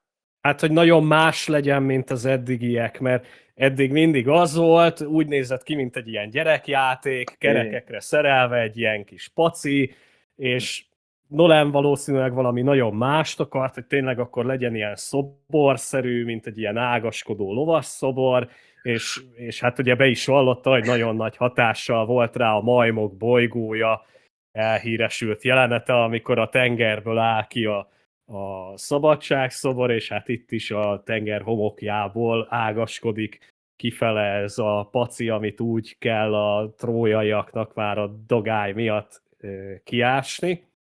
Igen, nem azt mondom, jól néz ki, félreértés nem esik. Nyilván itt a rule of cool, ami most itt érvényesült, csak az nyilván ehhez hozzátartozik, hogy itt a józanészt azt ilyenkor, meg a logikát azt ki kell hajítani az ablakon. Mert a kettő az ellentmond egymásnak. Áron? Nekem az nagyon tetszett, hogy megépítették, rendesen meg lett építve a ló, a faló, még be is húzták, meg ki is emelték, tehát vannak forgatási képek, hogy rendes statisztikákkal kiemelik a partból, meg ilyesmi. Statiszták, igen, tehát ez tetszett, hogy ténylegesen megépítették, nem miniatűr volt, tényleg kihúzigálták a földből, még be is vonszolták, viszont nekem tényleg az, hogy ahogy felágaskodott meg, és abban hogyan fértek el, meg mindent, tehát az így felvetett bennem kérdéseket, hogy az így most, hogy ott mennyi ember tud beleférni egy ilyen ágaskodó falóba, illetve nekem nagyon ilyen le volt tisztítva a ló, tehát hogy kicsit olyan, még arra is volt idejük, hogy lecsiszolják a pacit, meg ilyen, mivel? Szerintem ilyen lakkal, lelakkozzák, de meg erre is volt idő, tehát hogy nagyon kis fényes volt, meg ilyesmi, tehát hogy milyen kis ügyesek ezek az Odüsszeuszék, hogy még van lakk is, meg csiszolóeszköz is ott náluk. Igen, hát egy ilyen szép lovat hülyék lettek volna túl, kint hagyni a tengerparton. Igen, tehát nekem ez, hogy a lónak az alakjával, az nekem is, igen, az látszott a Majmok bolygója, de nekem az szimpatikus volt, hogy meg lett építve rendesen, és hogy tényleg behúzigálták meg mindent, tehát hogy erre ügyeltek. Lennék kár, hogyha már ennyire ügyeltek a részletekre, akkor mondjuk a jelmezeknél vagy másoknál ezt a részletekre való ügyelést nem alkalmazták, mint a ló megvalósításánál. Még annyit, hogy ahogy mi is volt a trójai ló, van olyan értelmezés is, hogy valamilyen hatalmas ostromtorony vagy ostromfegyver volt, amivel sikerült Trójának a falát áttörni. Ez például a Ralph Fiennes című Return című filmben fel is vetődik ez az értelmezés, hogy az a hírterjedt, hogy hatalmas ostromtorony vagy faltörőkos volt, amivel sikerült áttörni Trója falát. Nem elképzelhetetlen valóban. Nekem egyébként valóban görög volt a falóban, hogy ezt a ósdi szóviccet is elsüssem végre. Metál vagy. Köszönöm. Nekem egyébként úgy maga az nagyon tetszett, és talán ez tetszett, ez a rész leginkább a filmben, ahogy a trójai falovat beviszik a trójaiak a városba, az az erőlködés, ahogy mintha építenék a piramisokat, így húzzák azokon a görgőkön. Annak úgy azért volt egy fizikája, érezted, hogy ez mennyire nehéz lehet, illetve ugye benne a görögök is mondtátok, hogy megszúrják az egyiket a vállán, akkor be kell fogni a száját, és még így kézzel le is törlik azt a kis kardot. Nekem ezek ilyen kreatív megoldások voltak, és ezek nagyon tetszettek benne. Az már viszont szerintem egy égbe kiáltó baromság volt, hogy az a görög katona, akit az Elliot Page játszott pont, a Sinón, az nem tudja, később ugye kiderül, hogy ő maga se tudta azt, hogy a társai benn vannak a lóban. Tehát ez viszont szerintem egy valami észreszejtő marhaság, hogy azt hogy titkolják el ott bárki elől ott a parton, ahol a görögök építik ezt a lovat, hogy ebbe ők bele is bújnak. Ilyen, meg felesleges is, tehát azt hiszem a Vergilius Éneiszébe szerepel ez a karakter, ott le van írva, hogy őt azért hagyják hátra a görögök, mert hogy egy ordas nagy hazudozó nagyon jól tud színészkedni, és ő az, akinek az a dolga, hogy ugye rábeszélje a trójaiakat arra, hogy ezt a falovat bevigyék.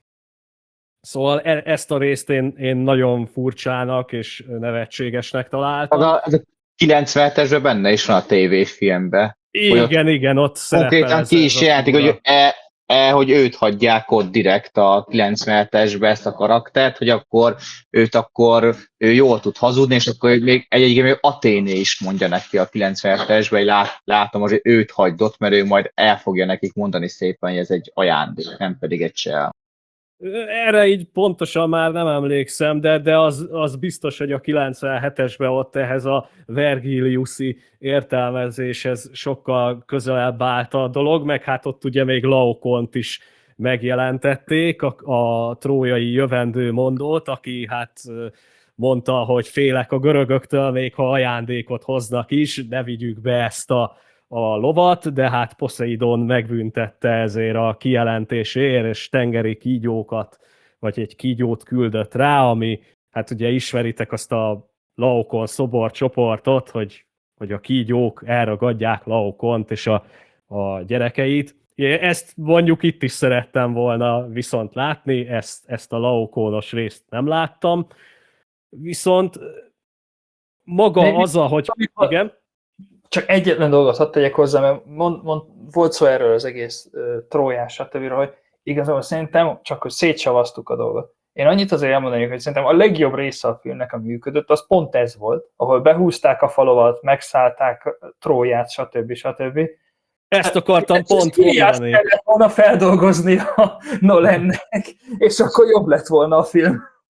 Ezt akartam amúgy pont mondani, hogy még amikor ugye kibújnak a lóból, lecsúsznak azokon a köteleken, és kinyitják a kapukat, még az is elég jól meg van csinálva, illetve tényleg el tudom képzelni azt a barbaritást, meg azt a vandál pusztítást, amit ott ezek művelnek, hogy tényleg ilyen, hogyha valami ostromló sereg beszabadul egy városba, és akkor rá is térhetünk tulajdonképpen a műnek az üzenetére. Ugye ez a legújabb Nolani adaptáció, ez nem titkoltan foglalkozik a posztraumatikus stressz szindrómának a kérdésével, és tulajdonképpen Odysseus bizonyos kalandjainak elemeit, ugye Athéné megjelenését is visszavetíti arra, hogy hát mit élt át ez az ember a háborúban.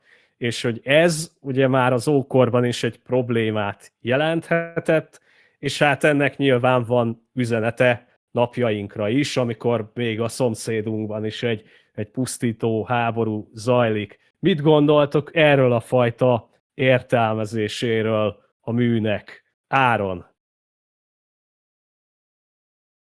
Én azt tudom mondani, amit a Válasz Online-nál is volt, és azzal egyetértek, ez teljesen vaklövése az egésznek. Tehát, hogy ott ugye ahogy fel lehet vezetni, meg én is ez a trójai falu, ez a csel, hogy akkor most ez a filmben is el van, hogy ez a Zeusnak a vendéglátását semmibe vesszük a trójai faluval, mert átverjük Csórikámékat, és ez indítja el a Mykénéi korszak bukását, hogy semmibe vettük a vendégvárást, de ugye ez az alapművel meg nem összeegyeztethető, mert nem a trójai falovas csel, mert azt az istenek is támogatják, hanem az istenek azért haragudtak Hát, meg. hogy egy részük legalábbis, igen. Hát igen, tehát ugye Poseidon még segít, Athéné is, meg ezek nem az istenek, ugye azért haragudtak meg a görögökre, nem a trójai faló miatt, meg hogyan csel le, hanem az a brutalitás, amit véghez vittek Trója kifosztásakor. Tehát ugye Agamennont addig védte Zeus, és Zeus elfordul Agamemnontól, és ezért öli meg később a felesége is, meg ilyesmi, mert Agamemnon hagyja azt, hogy a görögök kifosszák az isteneknek a templomait, megszentségtelenítsék a templomokat, az oltárokat, a papnőket lemészárolják, meg ilyesmi, és ez a brutalitás, ez a 10 év feszültség, ami felgyűjt, ez rázúdult Trójára. Agamemnon nem állította meg, hogy bemocskolják a templomokat, a legyőzötteknek nem adta meg a tisztességet, és ez, ahogy bántak a legyőzöttel, ahogy Rómát vagy Tróját elpusztították, ez a bűn, ami miatt az istenek lesújtottak az összes görög hősre. Tehát ugye Achilleusnak a fiára is később lesújtak, mert az ugye Hektor fiát a tűzbe dobja meg ezek. Tehát, hogy ez mindez, és hogy ha ezt emeli ki Nolan, nem pedig ezt a Zeus törvényét, mert egyébként a Zeus törvényét azért emeli be, mert ugye a kérők miatt. Tehát ugye ezért van ez a párhuzam a trójai falu atombomba, meg a Zeus törvény, ami a trójai falu, meg a kérők párhuzama. Tehát csak azt emeli be, hogy igen, abba hibáztak a görögök, ahogy viselkedtek, akkor szerintem ebben egy jó dolog sült volna ki, hogy ez a posztraumás, hogy igen, ez átélhető, mert a Ralph Fiennesnál is van egy ilyen posztraumás sok, ugye a Returnnél, hogy azért nem tér vissza, mert sokkolódott a 10 éves háborútól, meg Róma, vagy Trója kifosztásától. Itt meg túlságosan ez a Zeus törvénye, meg a trójai faló csel. Sokkal inkább az van, hogy ők hogyan fosztják ki a várost, ami egyébként az Zendaya karakterénél benne van, hogy ő egyébként papnő volt, és lemészárolták, és hogy emiatt látja meg ilyesmi, akkor szerintem ez sokkal jobb üzenetet át tudott volna adni, mint az, hogy ennyi, ez a csel nem kellett volna. Tehát nekem ez a véleményem. Tehát nekem ez egy káros volt, hogy kb. Ugyanazt csinált, tényleg, hogy mások is elmondták az interneten, a trójai falovat egy atombombának jelenítette meg, ami a kiváltók az emberiség elpusztítására, ha ezt a cselt nem vetik be, akkor a Mykénéi korszak nem fog romba dőlni. De közben nem az van, hanem az egész a alapműbe is igen megharagszanak a görögökre, ami után az összes görög hős meghal, vagy büntetény azért, ahogy viselkednek a város kifosztásakor, és sokkal inkább erre teszi a hangsúlyt Nolan, akkor szerintem sokkal jobb lett volna, mint nagyon ez a párhuzam az atombomba, trójai faló, meg az Zeus törvény. Oppenheimer. Igen, Oppenheimer, tehát például ezt beszéltük is az Ádámmal, hogy lehetne ivós játékot játszani, hányszor hangzik el a filmben a Zeus törvény, és akkor inni. Tehát a végén már Zacher Gábor fog ébreszteni. Tehát, hogy ez is, tehát ez is túl van, tehát ez is túl volt használva a Zeus törvénye, csak azért, hogy a végén akkor ugye a kérőket meg lehessen arra hivatkozva ölni, mert már semmit nem ér a Zeus törvény. Tehát egyébként szerintem a korszakban annyira ez nem volt egy ilyen hatalmas nagy, tehát kb. Ez a Zeus törvényét, ezt úgy kezeli a film, mintha ez valami a Szent Biblia írás lenne, vagy nem tudom. Tehát, biztos nem volt ez így kiemelve. Tehát, hogy nem volt ennyiszer elmondva, hogy igen, nem. Minden jelenetben, hogy Zeus törvény, Zeus törvény, Zeus törvény. Igen. Zeus törvény! Főleg szerintem nem háborúra vonatkoztatva. Nem, tehát háborúra, amikor hogyan vett be a város, meg ilyesmi, tehát nekem ez volt a problémám, ez az egész. Tehát szerintem lehetett volna jobban ezt a posztraumás, egy modernkori háború ellenes filmet csinált az egészből, miközben igen, az alapműben benne van az, hogy így nem viselkedünk. Tehát vannak háború szabályok, hogy a foglyokkal, a legyőzöttekkel, ezekkel hogyan viselkedünk, ezt szegít meg a görögök, Trója kifosztások, és ennek lesz következő, mert az istenek megtorolják ezt a viselkedést. Tehát ugye nem hiába van az Iliádban is az, hogy végül Achilleus visszaadja Hektor tetembét meg ilyesmi, mert rájön arra, hogy ahogy bemocskolja, meg megszedtségteleníti Hektornak a testét, az nem méltó hozzá, meg ez nem az az út, amin járni kell. És ez nem jelenítik meg jól a filmben. Illis úr? Én is olvasgattam ezeket az interjúkat, meg elemzéseket, és abban a szempontból tényleg, mint filmkészítői, meg a Nolan életmű szempontjából, hogy az Odüsszeia, meg az Oppenheimer, azok így mondhatni így kiegészítik egymást, hogy hasonló a mondani valójuk, csak az most, hogy a trójai faló az most egy ilyen ókori atombomba lenne, szerintem ez a párhuzam, ez nem igazán állja meg a helyét. Meg már csak azért sem, mert az eredeti eposzban Odysseus alapvetően nem azért szenved, mert az embereivel kifosztották Tróját és lemészárolták az ott élő embereket, hanem pont ez az Odüsszeiának a fő mondani valója, hogy Odysseus azért szenved a büszkesége, a gőgje miatt. Mert hogy az eredeti szövegben benne van, hogy amikor a Küklops barlangjában vannak, és ott miután megvakította Polyphémoszt, eredetileg úgy mutatkozott be neki, hogy senki sem. Tehát, hogy mikor kérdezték Polyphémoszt a testvérei, hogy ki bántott téged, ki vakított, mert azt mondta, senki se. Hát akkor meg mit ordibálsz? És azután, mikor már fönt vannak a hajón, Odysseus még egyszer visszakiáltja a Küklopsnak, hogy jól jegyezd meg, hogy Odysseus Itaka királya vakított meg téged, és ezután Polyphémosz elkezd imádkozni Poseidonhoz, az apjához, hogy büntesse meg, átkozza meg Odysseust, és hogyha ezt nem tette volna meg Odysseus, akkor lehet, hogy tényleg akár pár hét leforgás alatt visszatérhetett volna Itakába. Szóval ez az aspektusa a történetnek, hogy a büszkeségje, a gőkje miatt szenved, és emiatt veszíti el a teljes legénységét, ez teljesen hiányzik a filmből. És emiatt, ahogy Áron is mondta... Tessék? Vissza is jutnak a sztoriban, csak ott aztán újra elsodródnak. A szélja. Így van. Kinyitják a zsákot. Igen,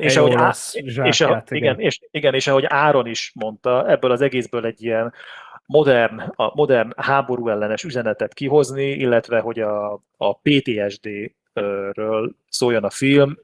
Érdekes megközelítés, de hogy mennyire állja meg a helyét egy ókori eposznál, ez hát érdekes. Mondjuk a PTSD, mint jelenség, arról már vannak régi, hogy ókori feljegyzésekről nem is tudod, de középkoriban feljegyezték például, hogy bizonyos lovagok, akik például több csatában megjártak, ha például meghallották azt, hogy acél csörrent valahol, akkor egyszerűen úgy, nem tudom, pánikrohamot kaptak, volt, aki összefizelte magát, szóval ez a PTSD, ez egy létező, dokumentált dolog, már nagyon-nagyon régóta, de szóval visszatérve, tehát hogy egy ókori eposztból ezt az üzenetet kihozni, hát nem tudom, Nolan azért több-kevesebb, inkább kevesebb sikerrel járt szerintem. Azért azt hozzátennem, hogy igen, tehát amit mondtam az elején is, hogy más erkölcsi normák voltak, tehát az, hogy a partmenti falvakat lefosztogatják, vagy Odysseus hazudik, vagy bármi, hogy hazaboldoguljon, az elfogadott. Viszont már a Vergilius is behozza a saját poéziájában, még az Éneásznál, meg ezek, hogy az viszont nem elfogadott, hogy templomokat fosztogattak. Tehát, hogy ugye ezek íratlan szabályok volt, hogy Isteneknek a templomait, Istenek oltárják, már pedig a görögök ezt megteszik, és ez pont a Vergilius az Éneászánál jön, ott viszont ténylegesen van az, hogy ott jön be Laokon, ott jön be az első bífje Poseidonnal, hogy ott az Éneászból tudjuk meg, hogy a trójai falovas dolgot, meg Trója bukását magának követeli Odysseus a végén, mire Poseidon megjelenik, hogy mutass be nekem áldozatot, hogy ha én nem vagyok és nem küldöm fel a tengeri kígyómat, akkor te nem fogsz bejutni a trójai falóval. Odysseus ezt nem teszi meg, ezért 1 év hánytatásra ítéltetik, letelik, visszatérhetne, akkor bassza szemen szerencsétlen fiát Poseidonnak, ezért még 1 évre száműzik Poseidon, tehát ez többször előjön ott a Éneászból, kiderül az, meg a latin fordításból, hogy Odysseus egy egoista faszkalapöcs narcisztikus csávó, aki pont ezeket vedli le a végére, hogy hazatérjen, hogy ugye Achilleus is elmondja neki, hogy szerényebben testvér, tehát inkább lennék szolga az élők között, mint a holtak között király. Ugye, tehát, hogy valami ilyesmit mond az alvilágba, tehát, hogy igen, itt van, de viszont... De Achilleus meg a filmből kimarad. Igen, tehát meg kimarad ez az üzenet, meg ilyesmi. Tehát, sőt, hogy Odysseus anyja is kimarad ugye az alvilágból, pedig az... Tehát, hogy a római feldolgozásban van egy ilyen, hogy igen, tehát azért az iratlan szabályokat egy háborúba, hogy bizonyos dolgokat nem fosztunk ki, meg bizonyos például Hektor gyermekét nem basszuk a földre, meg ezek, a tűze, meg ezek, tehát, hogy ezeknek van következménye, ott egyébként ki is derül, hogy egyébként a latin fordítás, hogy a legénysége haza se térhet. Tehát, hogy Odysseus maga nem vesz részt a Trója kifosztásába, ő Poseidonnal bír fel, viszont ott Athéné elmondja később neki a latin fordításban, meg az Éneaszból, hogy ahogy a legénysége viselkedett Trója kifosztásakor, az istenek őket halálra ítélték. Tehát a legénység eleve nem is térhetett volna haza, és ezért van egy bűntudata. Az eredeti ugye azért van bűntudata, mert hogy ugye mindenkit a halálba vezetett, a latin változatban meg azért, hogy nem állította meg őket a fosztogatással. Tehát, hogy ő volt a kapitány, a vezér, neki kellett volna parancsolni nekik, és ez nem sikerült. Tehát, hogy... Igen, tehát én is egyetértek ezzel, tehát inkább ez az aspektus, hogy a templomok, a szent helyek megbecstelenítése, meg a fegyvertelen foglyok lemészárlása, inkább ez az, ami feltűhítette az isteneket. Most az, hogy a trójai faló, meg hogy emiatt az egész csel miatt, szerintem én nem tudom, a hadtörténetben annyira nem vagyok otthon, de szerintem amióta világ a világ, különböző cselek, megtévesztések, ezek szerintem a hadviselésnek, meg a taktikának, a stratégiának a kezdet-kezdetétől fogva a részei. Szóval én ezért sem értem, ezért sem látom a párhuzamot, hogy Odysseus valamiféle ókori Oppenheimer lenne, aki mert erőltetve azért, mert hogy a végén az Zeus törvénye hogyan csapódik le a kérőkön, akart egy ilyen vonulatot, hogy mi az a vonulat, ami az egész filmet összeköt, ez a Zeus törvényének a megszegés, hogy Odysseus is megszegi a falóval, ami egy idiotizmus, hogy rájöttet. Az tény is való, hogy a kérőket Zeus és Athéné üzeni Odysseusnak a végén, nyugodtan megölheti, mert Zeus azt mondja, ahogy viselkedtek éveken át, azzal kb. Megbecsnítették az ő törvényét, mert így nem viselkedik egy vendég, ahogy ők. Tehát ott az istenek jóvá hagy.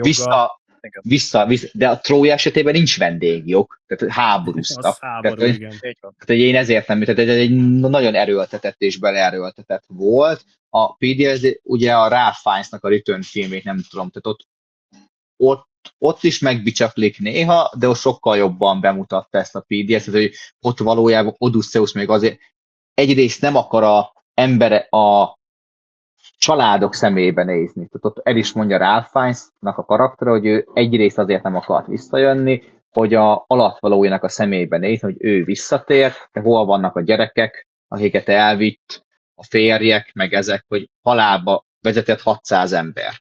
Hogy tehát ez a felelősségvállalás elől menekült el, ugyanígy a felesége szemébe néz, a fia szemébe, hogy ő nem volt ott, egyáltalán még szereti-e a felesége, ő már nem ugyanaz az ember, mert a háború megváltoztatta meg ezek. Tehát, hogy ezeket bele lehetett volna vinni, csak ezt szerintem ez nem lett jól kibontva a filmbe. Tiru?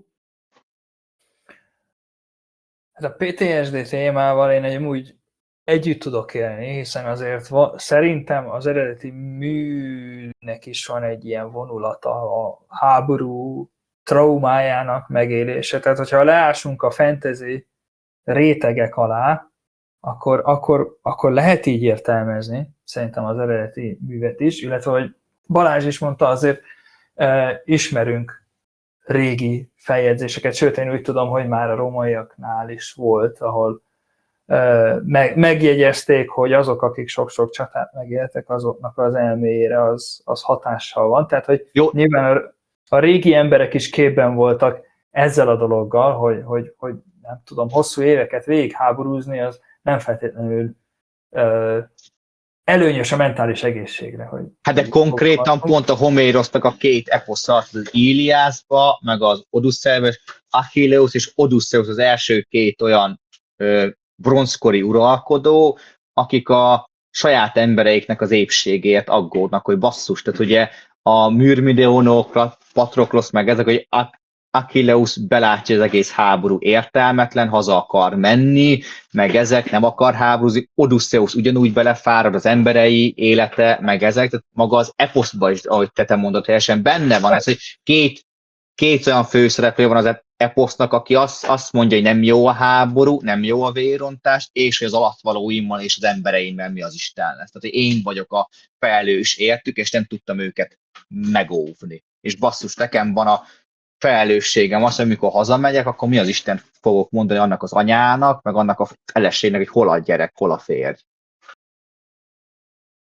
Én egyébként ezt pont veled beszéltük még nagyon régen, Tirú, és te dobtad be nekem ezt a fajta értelmezést, hogy az Odüsszeia lényegében a világ első olyan irodalmi műve, ami a posztraumatikus stressz dolgozza fel. Ugye a háborúból hazatérni nem tudó katonának a története, aki szenved ezektől a rémálomszerű szörnyektől, meg rémképektől, és ennek a feldolgozása az szerintem úgy működött volna igazán, hogyha ehhez úgy nyúlnak hozzá, mint ahogyan a Robert Eggers tette az Északiban, hogy ott a skandináv északi mitológia az nem különül el a mindennapoktól, illetve nincs eldöntve az, hogy ezt most tényleg halucinálta, vagy elképzelte a főszereplő, vagy ez a valóság, hanem így lebegtetve van.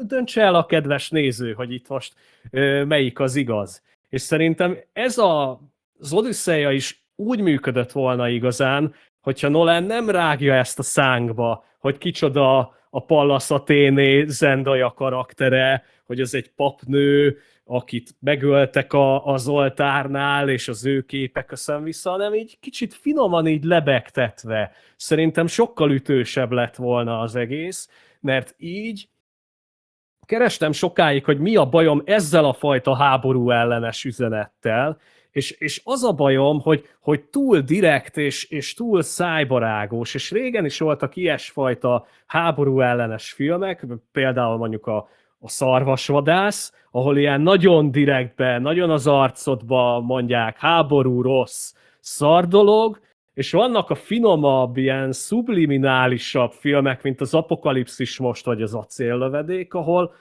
nem értékel, Jarhead, igen, a bőrnyakúak, az is nagyon jó, ahol nem értékel a rendező, meg az alkotógárda, hanem csak ábrázolnak, és a végén te néző hozol értékítéletet a dologban.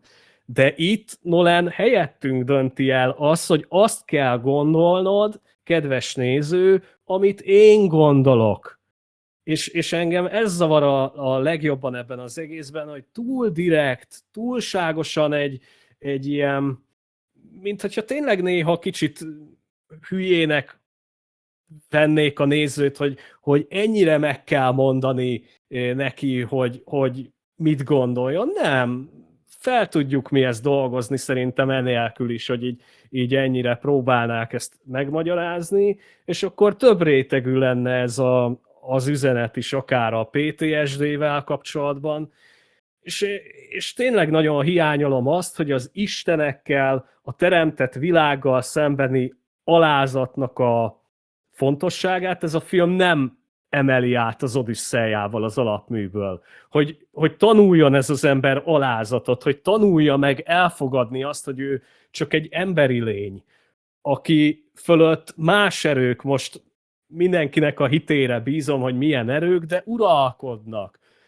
És szerintem ez lenne az Odüsszeiának a legfontosabb üzenete, és nem az, hogy most helyes volt-e falovat építeni, vagy sem, mert az emberek mindig fognak falovat építeni, tényleg, ahogy mondtátok, a háború lényege, a cselvetés, a másik félnek az átverése, most, hogy ez trójai falóval történik, vagy trójai hibrid programmal, valami kémprogrammal, az mindegy.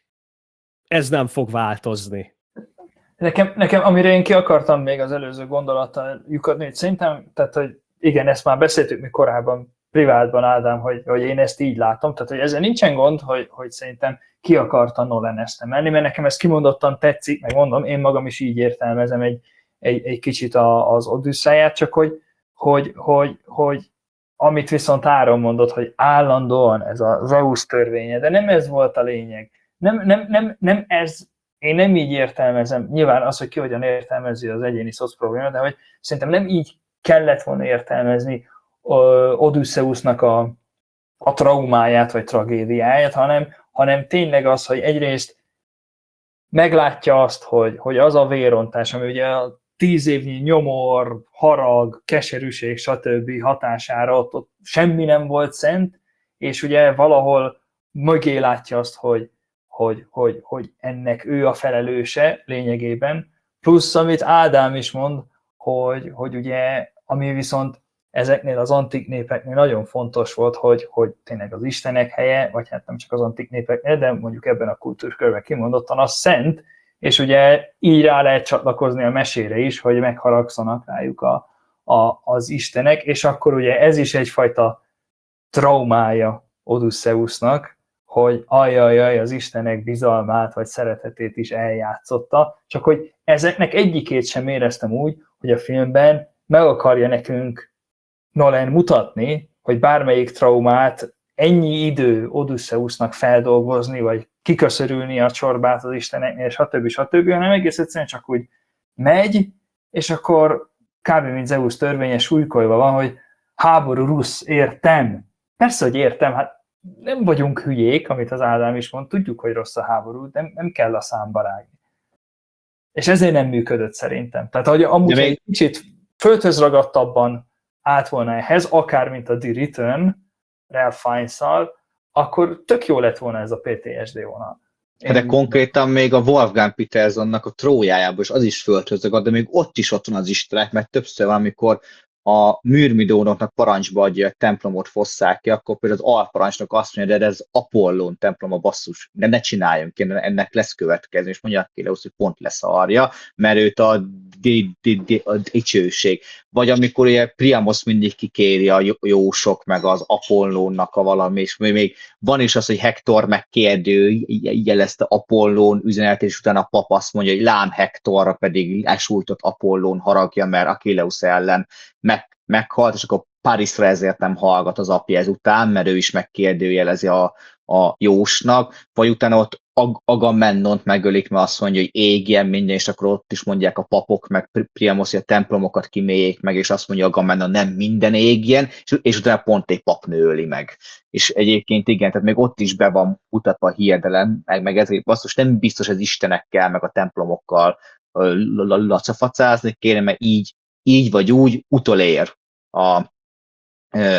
a karmatikus nagyon a Trója. Igen, az karmatikus. Benne. Igen, tehát annak ellenére, hogy földhöz ragad, van karmatikus, és azért bemutatja azt, hogy vannak iratlan szabályok, és ha megszeged, akkor annak van következménye. Igen. Mondjuk nekem a Trójának pont ez az aspektusa nem tetszett. Ez a nagyon fekete-fehér felfogás, hogy a gonoszok elnyerik a méltó büntetésüket, tehát hogy Menelaos és Agamemnon is meghalnak Trója ostroma közben, miközben az Odüsszeiának például pont ez volt benne, ettől szerintem ez ilyen realisztikus, hogy az úgymond becsületes, tényleges karakterek, mint például Achilleus, meg Hektor, ők meghaltak a háború során, míg az olyan nyerészkedő, opportunista szarházik, mint amilyen Menelaos meg Agamemnon, ők meg sértetlenül hazamentek.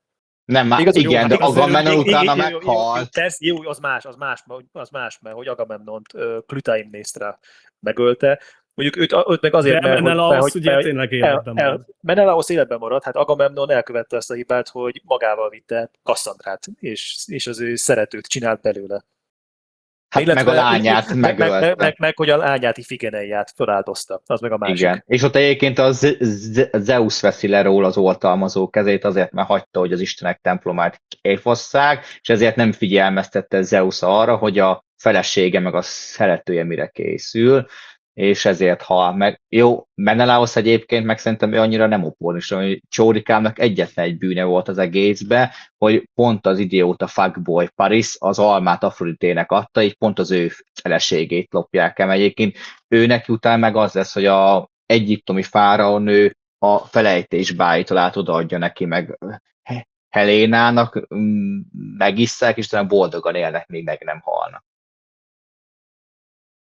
Tehát az eredeti eposz végén, tehát újra egymásra találnak, megisszák a felejtésbájtól, és boldogan élnek, még meg nem halnak a sztori végén, mert hogy egyébként ott azt hiszem az istenek is belátják azt, hogy ők a valódi áldozatok, mert hogyha az egész aranyalma valami nem lett volna, akkor ugye Heléna meg Menelaos együtt élték volna le az életüket boldogságban.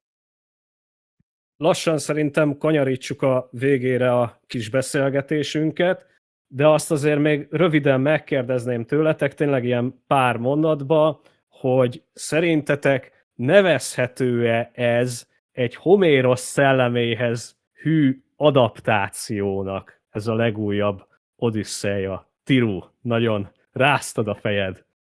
Hát nem. Tehát, hogy nekem teljesen más a hangulata a filmnek, mint a műnek, ami nyilván nem feltétlenül baj, de én az ilyen adaptációknál egy kicsit vaskalaposan gondolkodok.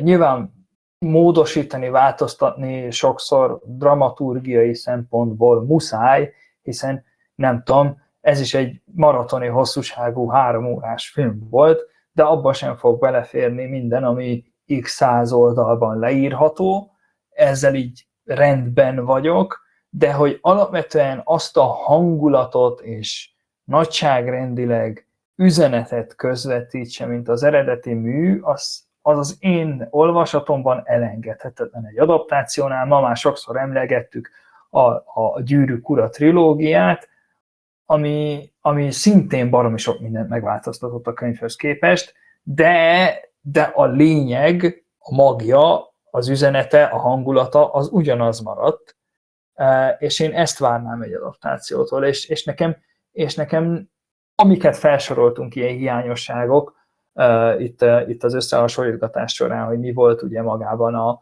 az eposzban, meg hogyan jelent meg a filmben, azok nekem annyira ilyen kizökkentettek, vagy illúziórombolóak voltak, ismervén ugye a mű eredeti formáját, hogy én így nem tudtam tiszta szívvel élvezni. Ha ez egy film lett volna, egy random film, egy random fantasy story, egy történelmi környezetben, akkor egyébként szerintem még akár egy viszonylag jó film is lehetne. Nekem itt bicsaklott meg, hogy ez Homérosz Odüsszeiájának volt a feldolgozása, így, és ezt most muszáj, hogy kimondjam, mert ezt mindenkinek elmondom, hogy nekem így egy ilyen 300 szintű, ilyen történelmi ihletésű, nem tudom, ilyen popcorn akció fantasy valami volt, ami egy ilyen, nem tudom, 6 pont a 10-ből. De a 300 az legalább meghozza a kedvedet a gyúráshoz. Meg legalább a 300 az egy eléggé jó adaptációja volt a képregénynek. Frank Miller képregény. Ez egy Frank Miller képregény volt, annak tökéletes annak volt. Nem is akart több lenni. Igen. Ami a képregény bevallottan nem is akart történelem hű lenni, hanem Frank Miller elmondta nem egyszer, már a film megjelenés előtt is, hogy neki tetszett ez a sztori, ebből akart csinálni valamit. És egy akkor dark fantasy. Igen, nagyon sok kigyúrt bőr alsónadrágot viselő férfit akart rajzolni. És akkor Balázs, meg is adom neked a szót.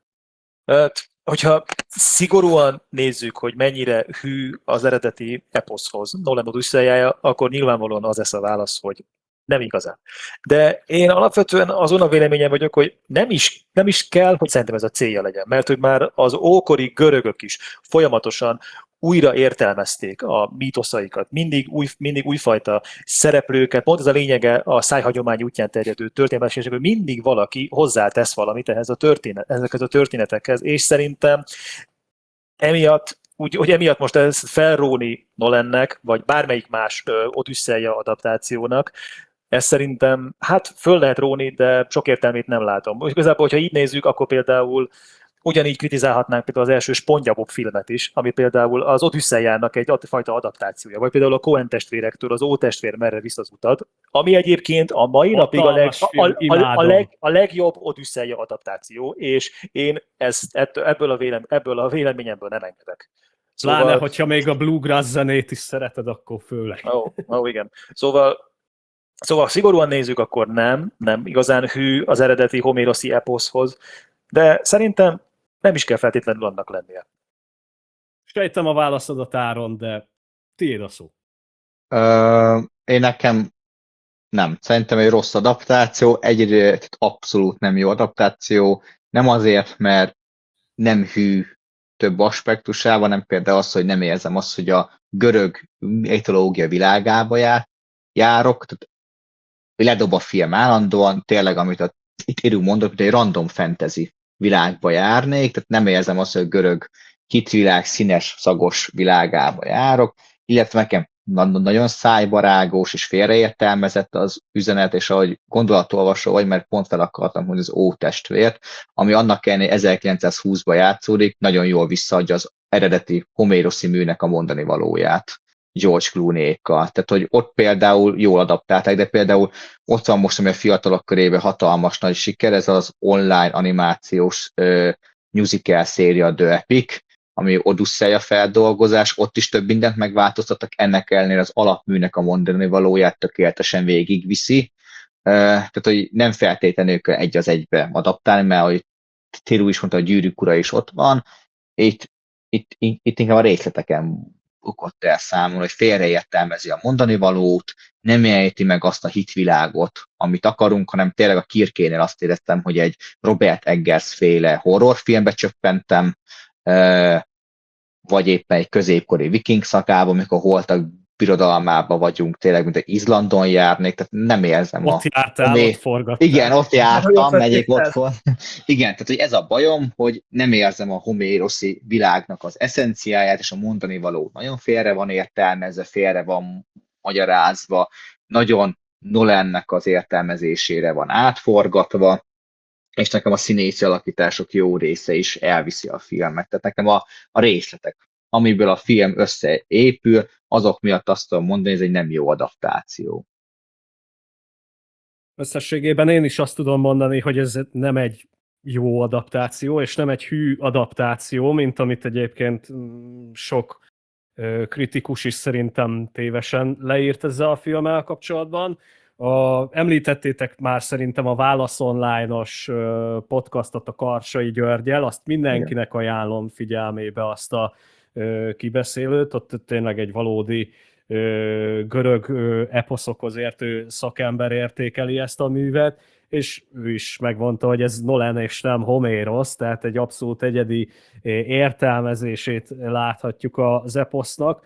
Viszont azt kiemelném, és olyan szempontból viszont nagyon jó, hogy elkészült ez a film, és hogy Nolan készítette el, hogy egyszerűen végre valaki témává teszi az Odüsszeiát, a görög történelmet, a görög mitológiát, stb. És hogy ezt egyszerűen kevés mai rendező tudná elérni, hogy ez ennyire beszédtéma legyen, függetlenül attól, hogy most a végeredmény az nekünk tetszik, vagy nem tetszik, de legalább tényleg készülnek ilyen podcast műsorok, beszélgetnek erről szakértő emberek, az emberek olvasnak róla, és lehet, hogy még oda is eljut valaki, hogy újraolvassa az Odüsszeiát emiatt, vagy meghallgatja hangos könyvön, vagy valamilyen korábbi feldolgozását veszi elő. És ez szerintem viszont nagyon jó, hogyha ilyen történik.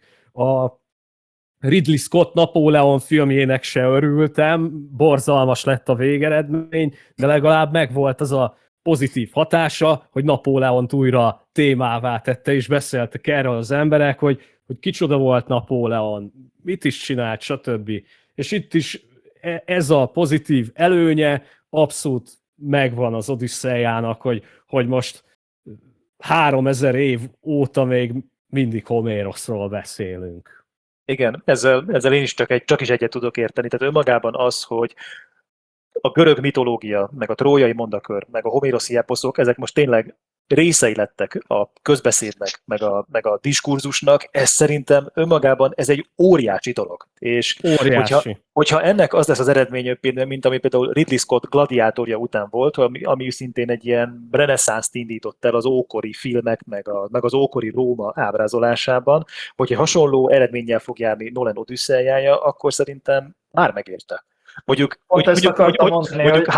Hollywoodban én annyira nem bíznék, tehát szerintem szokás szerint a lehető legrosszabb tanulságokat fogják levonni az Odüsszeia sikeréből. Tehát mit tudom én, jön 3 év múlva, nem tudom, a Gilgamest fel fogja dolgozni Zack Snyder. Valami hasonló. A Zack Snyder-t már senki nem nagyon foglalkoztatja, nem, mert inkább azt, hogy a görög szandálos eposzokat fogják elővenni újra, mert azt látják, hogy ez mekkora igaz siker lesz, és akkor nézzük meg. Tegyünk egy próbát. Engem ez ezzel. nem zavar, tehát hogyha ez lavinát indít el, és fogunk kapni történelmi ihletésű filmeket, akár valós történelmi esemény, akár Mendemond a legenda, én azzal boldog leszek, hogyha legalább egy nézhető minőségben kapunk ilyen filmeket, mert a 46. remake, meg 28 év utáni folytatás, meg szuperhős, meg anyám kínja után, azért ez egy kellemes felüdülés, hogy végre kapunk valami újat, pláne, ami ugye itt a jelenlévők mindannyiának a szívéhez közel áll, és hát ha tudunk még ilyen műsort csinálni azok alapján. Igen. És hát akkor partra szállottam, levonom vitorlám, a szelek mérgét nemesen kiálltam, sok karibdísz közt, sok ezer veszélyben izzad a orcám, ahogy azt Bergényi Dániel írta az Odüsszejából ihletve Osztályrészem című költeményében. Mi is letesszük az evezőket, bevonjuk a vitorlát mára, de köszönjük nagyon, hogy velünk tartottatok, kövessetek minket minden lehetséges platformon, amiknek a neveit mindig elfelejtem, de ti már pontosan tudjátok, hogy mire gondolok, és köszönöm vendégeimnek is, hogy társaim voltak ezen a kisebb fajta Odüsszeján, virtuális Odüsszeján, hogyha úgy tetszik. Köszönöm Sós Áron Árpádnak. Én köszönöm. Illisz Balázsnak. Sziasztok! Tirunak. Sziasztok! Én Gút Ádám voltam. Sziasztok, Zeus óvjon titeket utatokon. Zeus törvénye.